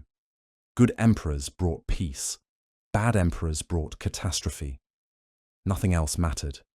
Marcus Aurelius, philosopher emperor, seemed perfect, educated, thoughtful, conscientious. Yet his reign brought plague, barbarian invasions, and endless warfare. Marcus spent years campaigning on frozen northern frontiers, writing Stoic philosophy in his tent while soldiers died around him. He did everything right, but circumstances overwhelmed him. More dangerously, he broke the adoptive succession by naming his worthless son Commodus as heir. Commodus was Caligula without the wit. He fought as gladiator, renamed Rome after himself, and governed through favorites while ignoring actual administration. His assassination in 192 CE triggered another civil war. 5 claimants, multiple battles, finally Septimius Severus victorious. Severus's deathbed advice to his sons revealed how far the system had degraded: enrich the soldiers and scorn all others. The army was everything. The Senate was nothing. Civilians were resources to exploit. The 3rd century proved Severus prophetically correct. Between 235 and 284 CE, the empire nearly collapsed. 50 emperors in 50 years. Most died violently. Legions proclaimed commanders emperor. Rivals fought civil wars. Barbarians invaded. Provinces seceded. Plague ravaged cities. Economy collapsed. The Augustan system revealed its fundamental flaw. It was only as stable as the emperor's ability to control the military. Without that control, everything disintegrated. Regional commanders declared themselves emperor and defended their territories independently. Gaul, Britain, and Spain formed the Gallic Empire. Palmyra controlled the east. Central authority evaporated. Soldiers fought each other while barbarians looted undefended provinces. The empire seemed finished. Only extraordinary effort by military emperors like Aurelian and Probus held things together barely. Diocletian, proclaimed emperor in 284 CE, recognized the system was broken beyond repair. He couldn't fix it. He could only replace it. He divided the empire among 4 rulers, the Tetrarchy. He established fixed capitals away from Rome. He created elaborate court ceremony that made emperors remote, sacred figures rather than first citizens. He reformed currency, reorganized provinces, expanded bureaucracy, and persecuted Christians systematically. He transformed the empire into an oriental despotism that would have horrified Augustus. Constantine completed the transformation. He made Christianity the empire's favored religion. He founded Constantinople as a new capital. He ruled as absolute monarch, claiming divine authority. The old republic was finally, completely, obviously dead. The principate that Augustus created, the careful fiction of restored republic, was finished. The dominate emerged, naked autocracy without pretense. Yet even this couldn't save the Western Empire.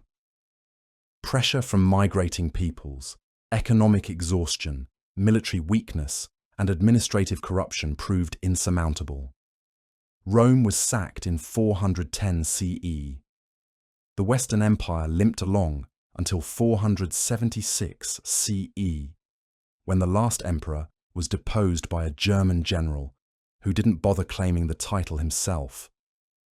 The Eastern Empire survived as Byzantium for another 1,000 years, but resembled Augustus's Rome only in name.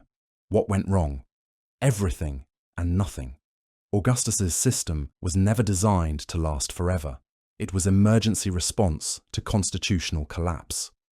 Augustus cobbled together a workable structure from republican fragments, military necessity, and personal authority. It functioned adequately when emperors were competent. It failed catastrophically when they weren't. No constitution, no institutions, no traditions constrained bad emperors or removed them peacefully. The Senate's transformation into powerless advisory body meant no political opposition existed.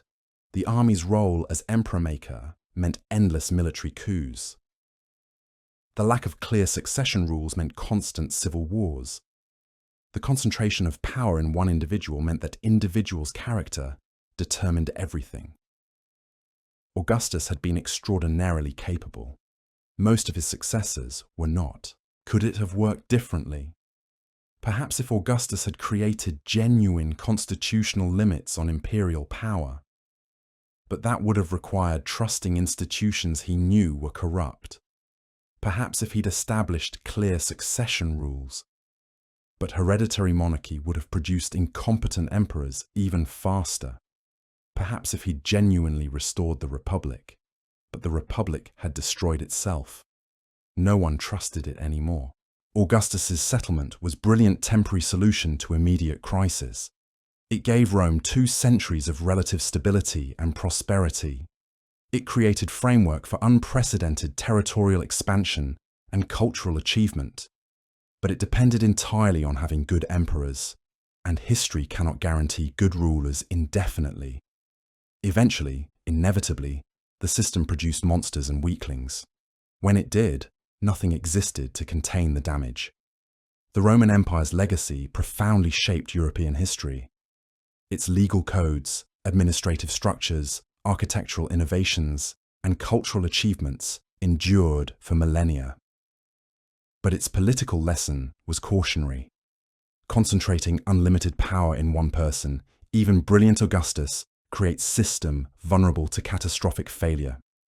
Republican institutions, however flawed, provide checks that autocracy cannot. Rome's empire rose from republic's ashes. Eventually, those ashes were all that remained of both. Beyond the immediate political wreckage lay deeper questions about legitimacy itself. Augustus solved the succession crisis by creating dynasties. But dynasties depend on biology, and biology doesn't care about political necessity. The Julio-Claudian line produced Tiberius, competent but paranoid; Caligula, possibly insane; Claudius, unexpectedly capable despite physical disabilities; Nero, talented artist, terrible emperor. Each succession felt like rolling dice with Rome's future. When Nero died without heir, the empire discovered something terrifying. Anyone with enough legions could claim the throne. The year of 4 emperors demonstrated this brutally. Galba, Otho, Vitellius, Vespasian. Each seized power through military force. Each claimed legitimacy through different justifications. None inherited anything except chaos. The empire survived only because Vespasian proved capable and established the Flavian dynasty quickly. But the pattern repeated. Flavians gave way to adoptive emperors, the so-called 5 good emperors: Nerva, Trajan, Hadrian, Antoninus Pius, Marcus Aurelius. This period represented Rome's zenith, not because these men were flawless, but because they chose successors based on merit rather than blood. The system worked brilliantly until Marcus Aurelius broke it. He had a biological son, Commodus, and despite knowing better, despite understanding the adoptive principle's success, Marcus chose blood over competence. Commodus became emperor. Rome got a ruler who preferred gladiatorial combat to governance. His assassination triggered another succession crisis. The Severan dynasty emerged from civil war, maintained control through military bribes, and eventually collapsed into chaos. The crisis of the 3rd century arrived like a slow-motion apocalypse. Between 235 and 284 CE, Rome had over 50 emperors. Most reigned less than 3 years. Most died violently. Legions elevated generals who promised higher pay. Those generals fought each other, while barbarian tribes raided frontiers. Provinces broke away, forming independent empires. Gaul and Britain formed the Gallic Empire. Palmyra controlled the east. The centre couldn't hold because the centre kept changing. Economic collapse followed political instability. Emperors debased currency to pay soldiers. Inflation spiraled. Trade networks fractured. Cities depopulated. The tax base eroded, which meant less revenue, which meant more currency debasement. The cycle fed itself. Plague swept through repeatedly. The Antonine Plague under Marcus Aurelius, the Plague of Cyprian in the 200s and 50s. Diseases killed millions, weakened armies, and shattered confidence in traditional gods, who seemed unable to protect Rome. Military defeats compounded everything. Parthia captured Emperor Valerian in 260 CE, a Roman emperor humiliated and held prisoner by Eastern enemies. The symbolism was devastating.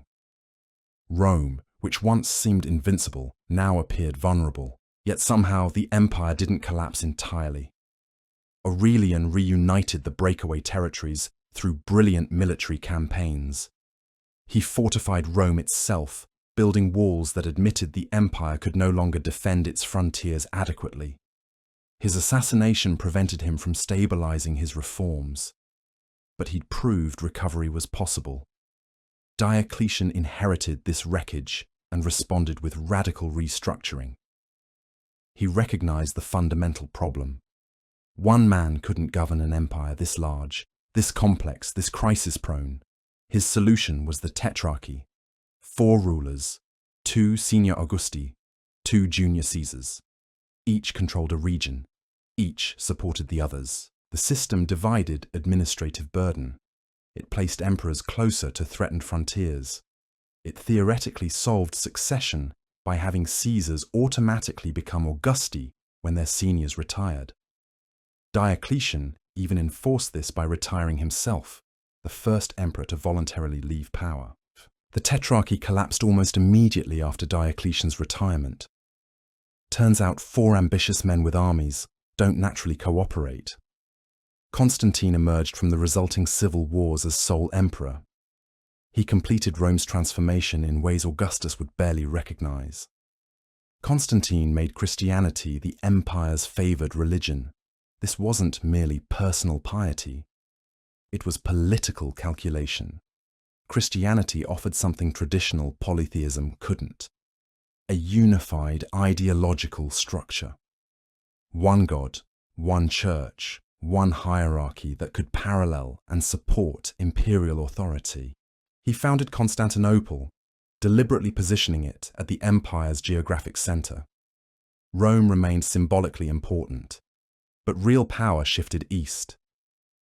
The new capital had better defensive position, controlled crucial trade routes, and wasn't burdened by centuries of senatorial tradition. He ruled as dominus, lord and master, not princeps, first citizen. The careful fiction Augustus maintained was abandoned. Constantine wore diadems, required elaborate court ceremony, and claimed divine sanction. The emperor was no longer a magistrate with extraordinary powers. He was an autocrat whose authority came from God rather than senate or people. This system stabilized the empire temporarily, but it couldn't address fundamental problems. The western provinces were economically weaker than the east. They faced more intense barbarian pressure. They had less defensible geography. Constantinople's rise meant Rome's relative decline. The 4th century saw constant border conflicts. Germanic tribes weren't invading to destroy Rome. They were fleeing worse pressures from steppe peoples pushing west. Many wanted to settle peacefully within imperial borders.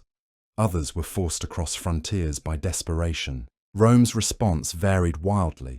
Sometimes emperors integrated tribes as federati, allied peoples who defended borders in exchange for land. Sometimes they fought. Sometimes they hired barbarians to fight other barbarians. Each solution created new complications. The Battle of Adrianople in 378 CE demonstrated Rome's vulnerability. Gothic refugees, mistreated by corrupt officials, rebelled.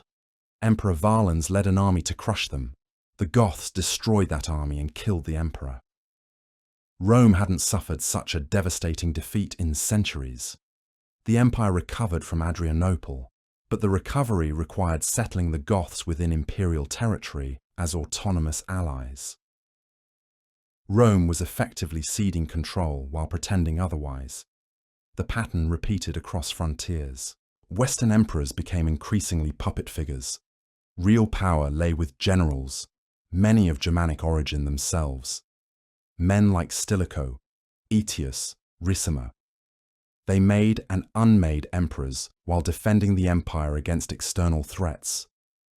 Alaric's sack of Rome in 410 CE shattered psychological barriers. Rome, the eternal city, fell to barbarians. For 3 days, Goths looted the city that once conquered the world. The psychological impact exceeded physical damage. If Rome could fall, nothing was permanent. the Western Empire limped forward for another 66 years. Britain was abandoned. Gaul fragmented. Spain fell to Visigoths. North Africa to Vandals. Italy itself was contested between different barbarian kingdoms and whatever forces Constantinople could spare. The end came without drama. In 476 CE, the Germanic general Odoacer deposed the last Western emperor, Romulus Augustulus. The symbolism was almost too perfect. The last emperor shared names with Rome's founder and first emperor. Odoacer didn't claim the imperial title. He simply ruled Italy as king, theoretically under Constantinople's authority. The Western Empire ended not with catastrophic collapse, but with quiet dissolution. The Eastern Empire continued as Byzantium for another 1,000 years, but it was Greek-speaking, Christian, and centered on Constantinople. It preserved Roman law and administrative traditions, but resembled Augustus's Rome only in claimed continuity. What killed the Western Empire? Everything and nothing. Political instability, economic crisis, military pressure, disease, climate change, administrative corruption. Each factor interacted with others, creating cascading failures no single reform could address. But beneath specific crises lay the fundamental problem Augustus never solved. How do you create stable government when all power concentrates in one person? When that person's character determines everything? When no legitimate mechanism exists for removing bad rulers or ensuring good succession? Augustus's settlement worked when emperors were competent. It failed catastrophically when they weren't. The adoptive emperors proved merit-based succession could work brilliantly, but the system depended on emperors voluntarily choosing worthy successors over biological children. Human nature made that unlikely long-term. Could Rome have survived differently? Perhaps if Augustus had built genuine institutional checks on imperial power, but he'd watched those institutions fail spectacularly during the Republic's collapse. Perhaps if clear succession rules existed, but hereditary monarchy produces incompetent rulers as readily as any system. Perhaps if the empire had been smaller, more defensible. But Rome's economy and identity depended on Mediterranean-wide control. The truth is simpler and sadder. Augustus created a system that worked well enough for 2 centuries. That's longer than most political structures last. But it contained fatal contradictions. Unlimited personal power, no constitutional constraints, no peaceful removal mechanism. Eventually, inevitably, these contradictions produced catastrophe. Rome's political legacy shaped European history profoundly. Its legal codes influenced every Western legal system. Its administrative structures provided templates for kingdoms and empires. Its architectural and engineering achievements endured millennia. Its literature and philosophy became foundational to Western culture, but its political lesson was cautionary. Concentrating absolute power in one individual, even someone as brilliant as Augustus, creates systems vulnerable to catastrophic failure. Republican institutions, however flawed, provide checks that autocracy cannot. When those institutions fail, as Rome's did, rebuilding them is nearly impossible. Autocracy becomes the only option, and autocracy works only as well as the autocrat. Human history keeps relearning this lesson. Every generation produces leaders who believe they're exceptions, who think they can wield absolute power wisely, who assume their successors will match their abilities. Rome's empire demonstrates the inevitable outcome, the Senate. That body Augustus carefully preserved while neutering outlasted the empire it once governed. The Byzantine emperors maintained a Senate in Constantinople until 1453. It had no power, but its existence represented continuity with Rome's past, a ghost of representative government haunting an autocracy. Perhaps that's the most fitting legacy, not the grandeur or the conquests or the monuments, But the persistent idea that government should involve more than one person's will, that power should be constrained, that institutions matter as much as individuals. Rome's republic died when that idea failed. Rome's empire died because that idea was never properly revived. Augustus understood something fundamental about human nature. People don't fear power itself, they fear change. So he gave Rome stability wrapped in nostalgia, presenting revolution as restoration. The Senate still met. Consuls were still elected. The Republic's forms remained intact. But Augustus controlled every lever that mattered. His successors inherited that system. Some wielded it brilliantly.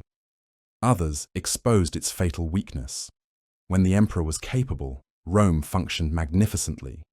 When he wasn't, the entire structure collapsed inward like a building with rotten foundations. Tiberius followed Augustus. Competent but bitter, he eventually retreated to Capri, governing through paranoid letters while Rome festered. Caligula came next, demonstrating that absolute power plus mental instability equals catastrophe. His assassination proved something important. You could kill an emperor, but you couldn't kill the position. The Praetorian Guard, Rome's elite military unit, murdered Caligula and immediately needed a replacement. They found Claudius hiding behind a curtain in the palace, terrified he'd be next. The guards declared him emperor on the spot, not the Senate, not the people, the soldiers. That moment established a precedent more dangerous than any conspiracy. Military force, not constitutional procedure, determined succession. The army could make emperors, which meant the army could unmake them too. Claudius ruled surprisingly well despite never wanting the job. Then came Nero, who started promisingly before descending into artistic megalomania and paranoid violence. When he finally lost military support, he committed suicide while lamenting that the world was losing a great artist. Rome disagreed. The year of 4 emperors followed. Galba, Otho, Vitellius, and Vespasian. Each claimed the throne in rapid succession. Civil war erupted across the empire. Legions fought legions. Provinces burned. The Augustan settlement's weakness became undeniable. Without clear succession rules, every emperor's death triggered potential civil war. Vespasian won and established the Flavian dynasty through the revolutionary tactic of not being completely insane.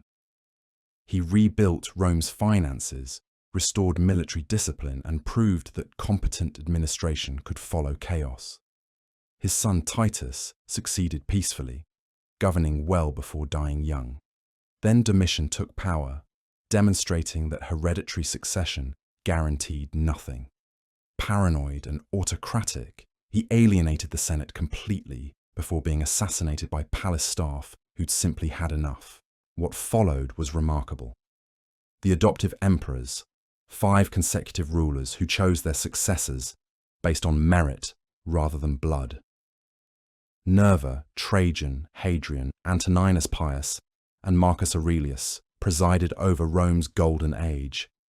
The empire reached its greatest territorial extent. Trade flourished. Cities prospered.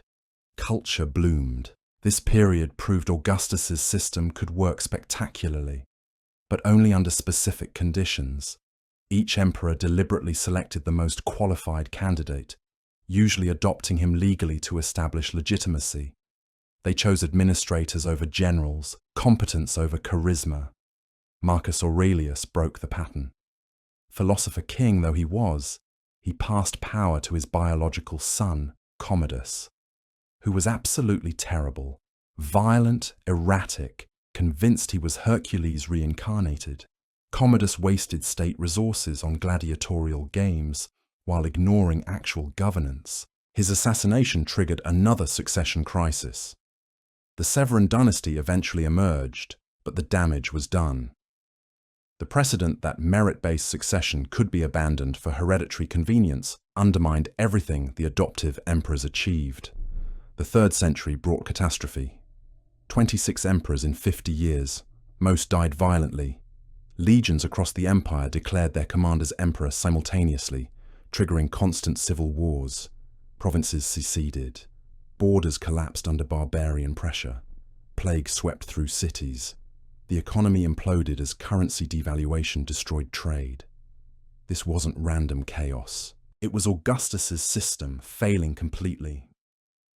When succession depended entirely on military force and personal loyalty, every emperor faced immediate challenges from ambitious generals commanding distant legions. No constitutional mechanism existed to resolve disputes peacefully. Diocletian temporarily stabilized things through radical restructuring. He divided the empire into eastern and western halves, each with its own emperor and junior Caesar. The tetrarchy, he called it. 4 rulers sharing power according to rigid geographical divisions. It worked until Diocletian retired.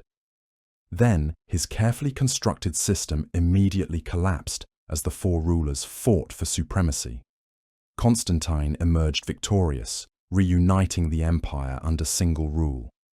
But he also moved the capital to Constantinople, implicitly acknowledging that Rome itself was no longer the empire's center.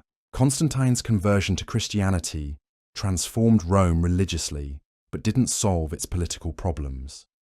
His sons fought each other for power. Usurpers continually emerged. The pattern repeated endlessly. By the 4th century, the Western Empire faced compounding crises. Germanic tribes pressed borders increasingly hard, not from organized invasion, but from migration pressure caused by Hunnic expansion from the east. Rome's army, once filled with Italian citizens, now consisted largely of barbarian foederati, allied tribes fighting under their own commanders. These weren't mindless hordes. They were organized peoples seeking land and security within Roman territory. Many admired Roman culture. They wanted to join the empire, not destroy it. But Rome's political system couldn't accommodate them. The rigid distinction between Roman and barbarian prevented integration. When tribes were allowed inside borders, they remained separate, governed by their own laws, creating states within the state. The Western Empire didn't fall to foreign conquest in any traditional sense.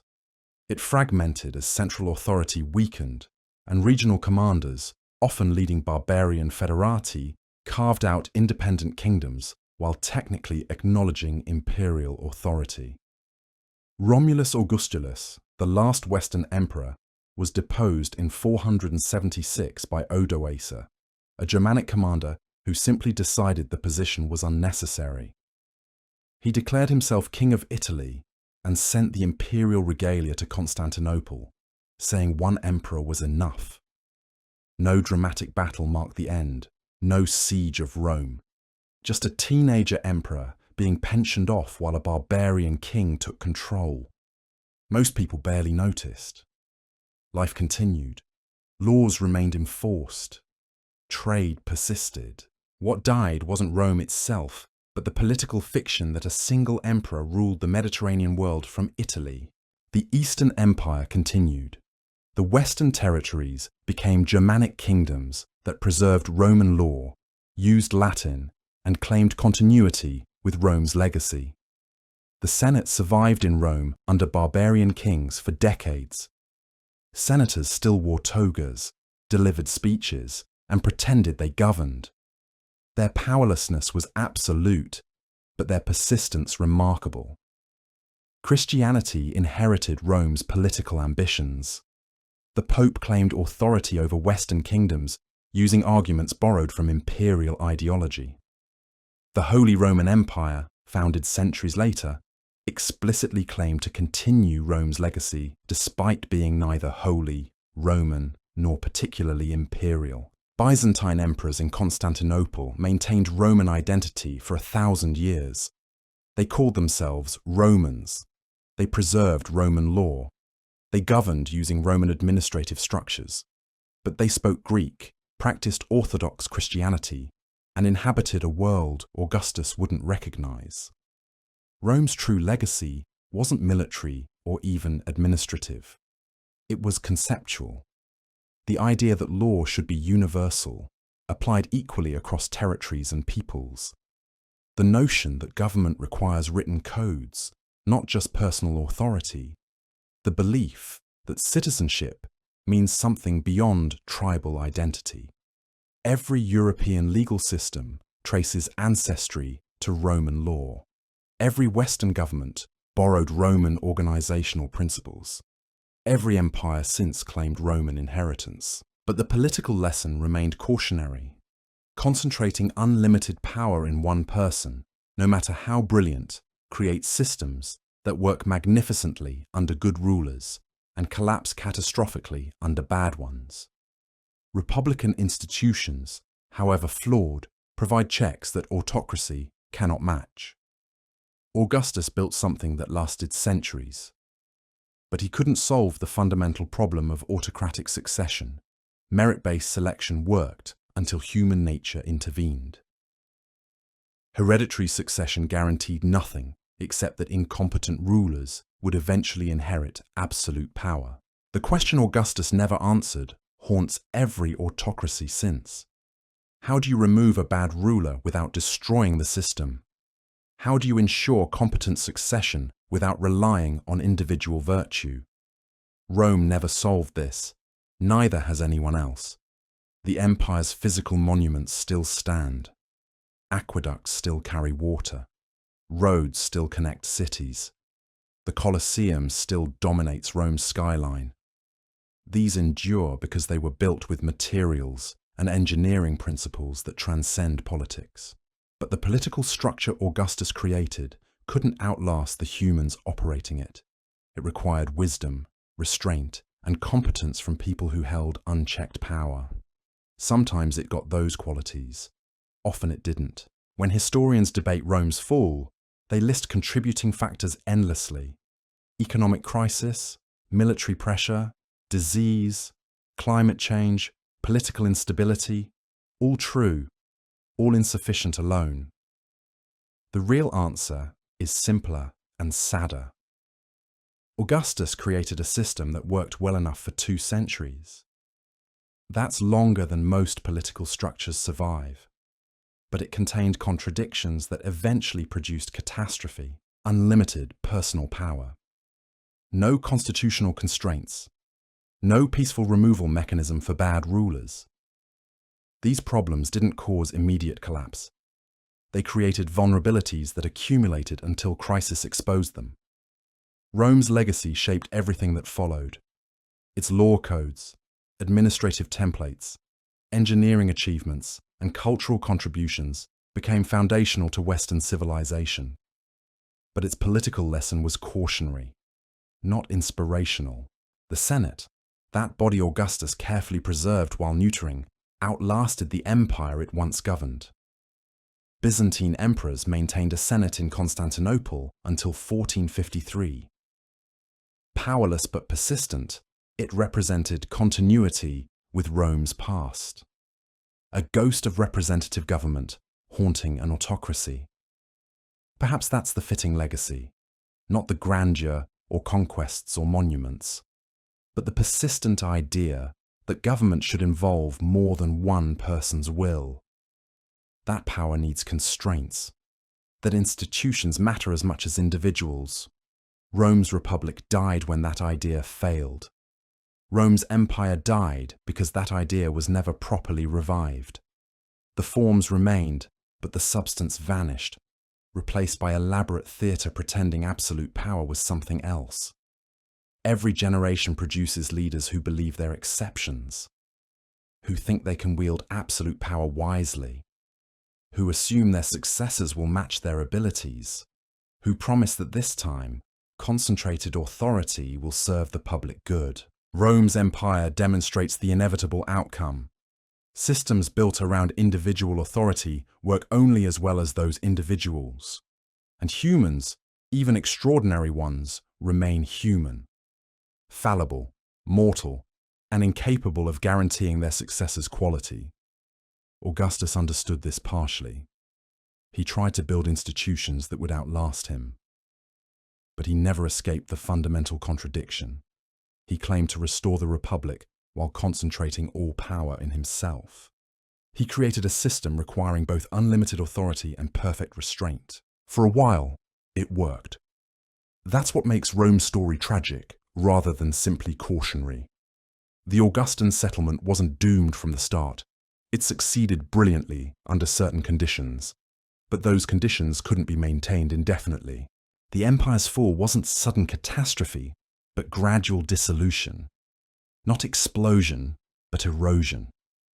The western half fragmented into successor kingdoms. The eastern half continued for another millennium.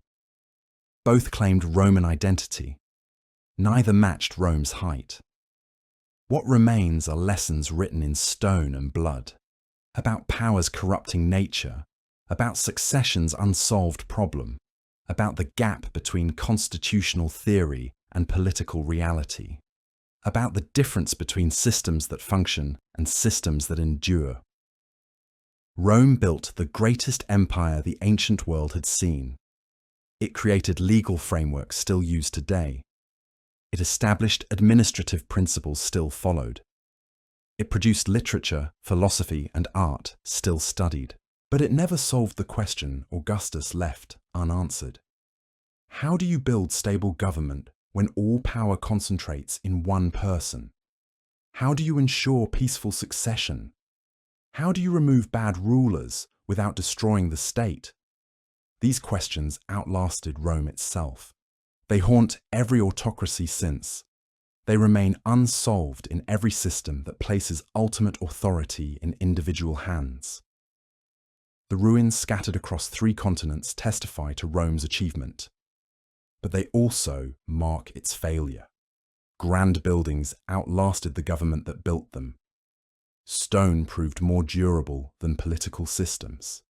Engineering exceeded statecraft.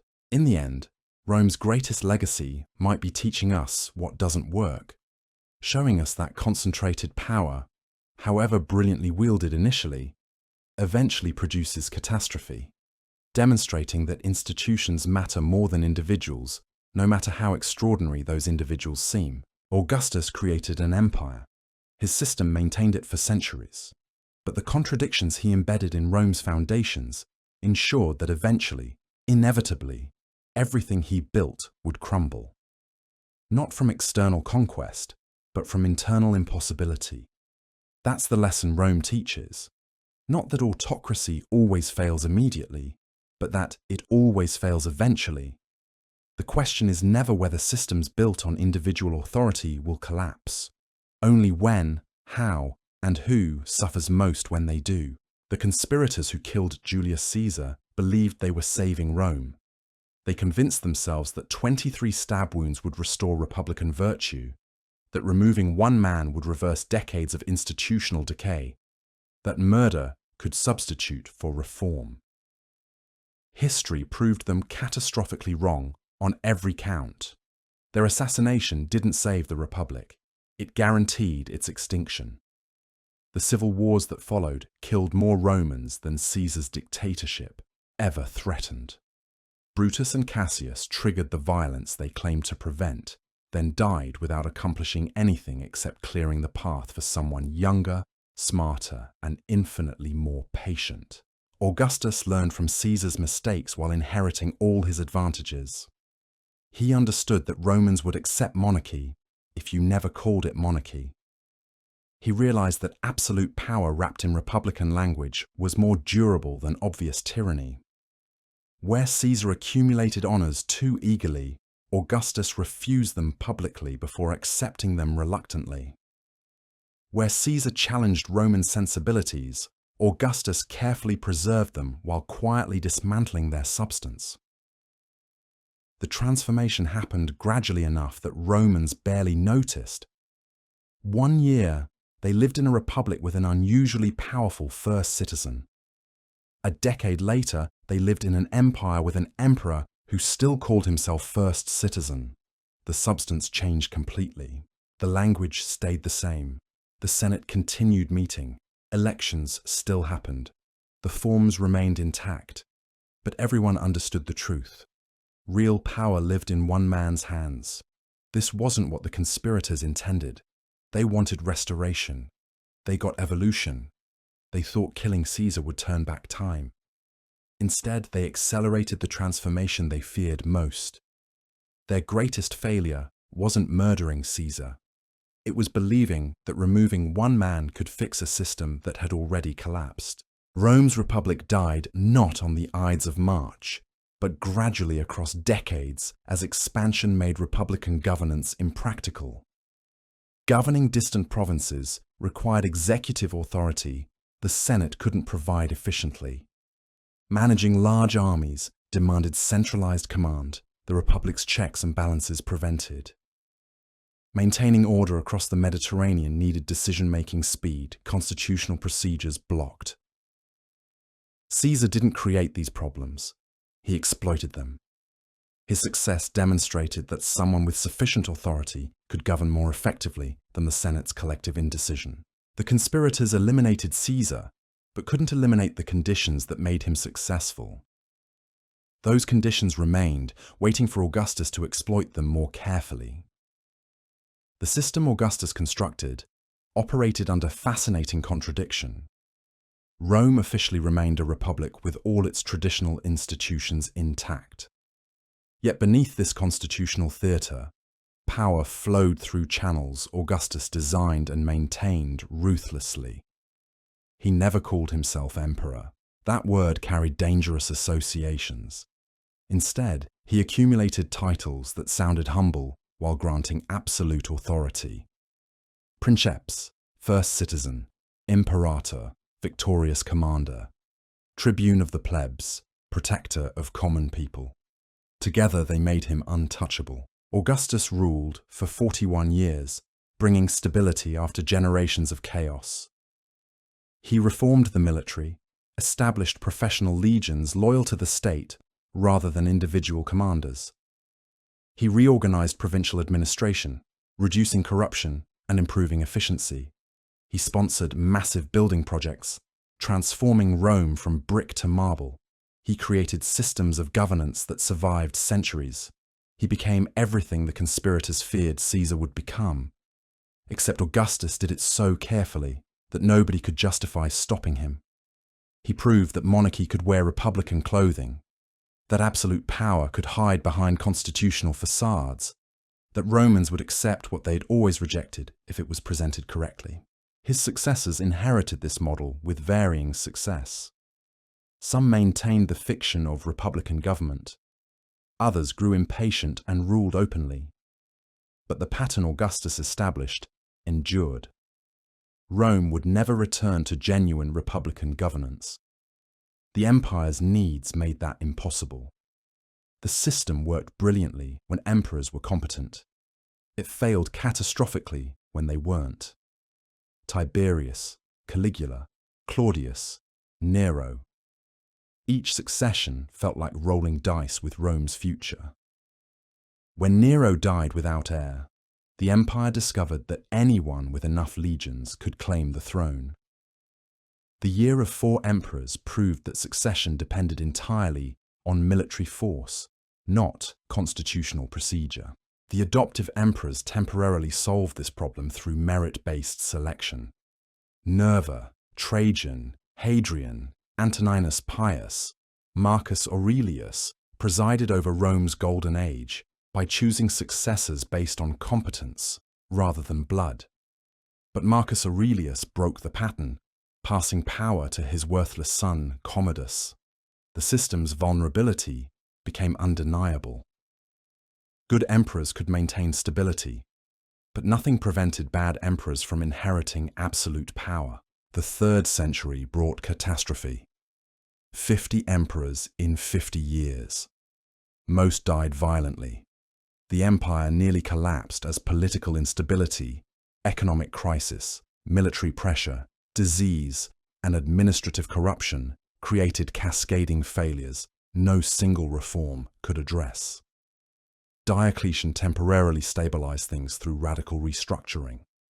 Constantine completed the transformation, ruling as absolute monarch claiming divine authority. But even this couldn't save the Western Empire. Pressure from migrating peoples, economic exhaustion, military weakness, and administrative corruption proved insurmountable. The Western Empire fragmented gradually, not through sudden catastrophe, but quiet dissolution. The Eastern Empire continued as Byzantium for another 1,000 years, but it resembled Augustus's Rome only in claimed continuity. What killed the Western Empire? Everything and nothing. But beneath specific crises lay the fundamental problem Augustus never solved. How do you create stable government when all power concentrates in one person? When that person's character determines everything? When no legitimate mechanism exists for removing bad rulers or ensuring good succession? Augustus's settlement worked when emperors were competent. It failed catastrophically when they weren't. The system depended entirely on individual virtue, which history cannot guarantee indefinitely. Eventually, inevitably, the contradictions Augustus embedded in Rome's foundations produced catastrophe. Could it have worked differently?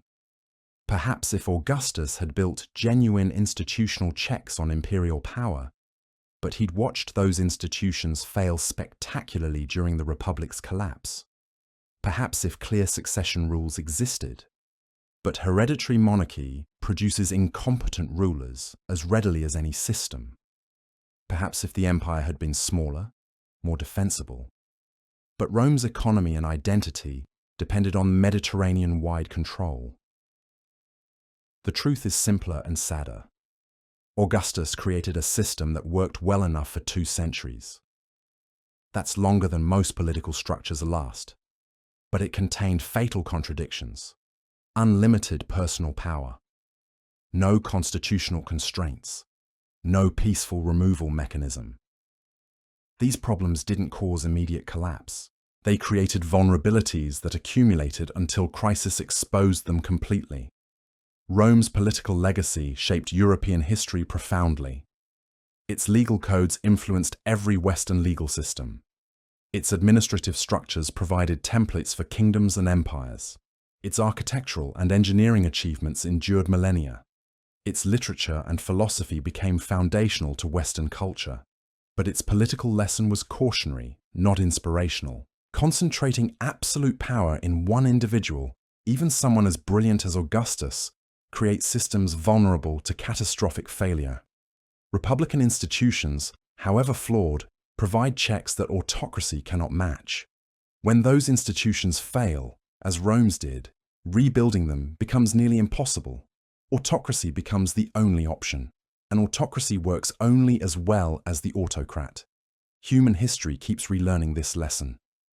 Every generation produces leaders who believe they're exceptions, who think they can wield absolute power wisely, who assume their successors will match their abilities, who promise that this time, concentrated authority will serve the public good. Rome's empire demonstrates the inevitable outcome. The Senate, that body Augustus carefully preserved while neutering, outlasted the empire it once governed. Byzantine emperors maintained a Senate in Constantinople until 1453. It had no power, but its existence represented continuity with Rome's past. A ghost of representative government haunting an autocracy. Perhaps that's the most fitting legacy, not the grandeur or the conquests or the monuments, but the persistent idea that government should involve more than one person's will. That power should be constrained, that institutions matter as much as individuals. Rome's republic died when that idea failed. Rome's empire died because that idea was never properly revived. The conspirators stood in the Senate chamber surrounded by blood and chaos, convinced they'd just performed history's greatest act of patriotism.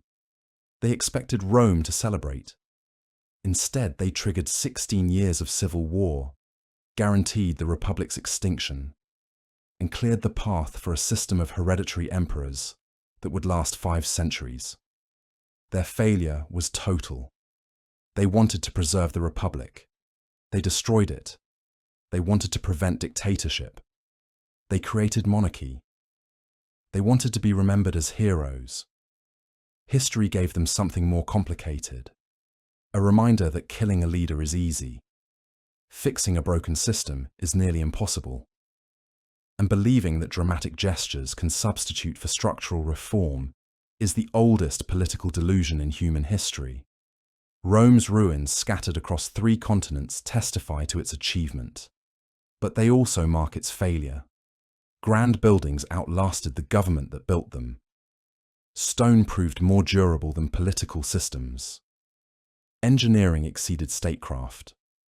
What remains are lessons written in blood about power's corrupting nature, about succession's unsolved problem, about the gap between constitutional theory and political reality. The Ides of March didn't save Rome, it doomed it. And in doing so, it taught a lesson that echoes through every century since. Systems built around individual authority work only as well as those individuals. And humans, even extraordinary ones, remain human. Fallible, mortal, and incapable of guaranteeing their successor's quality. That's what the conspirators never understood. That's what Rome's empire proved. That's what history keeps teaching anyone willing to listen.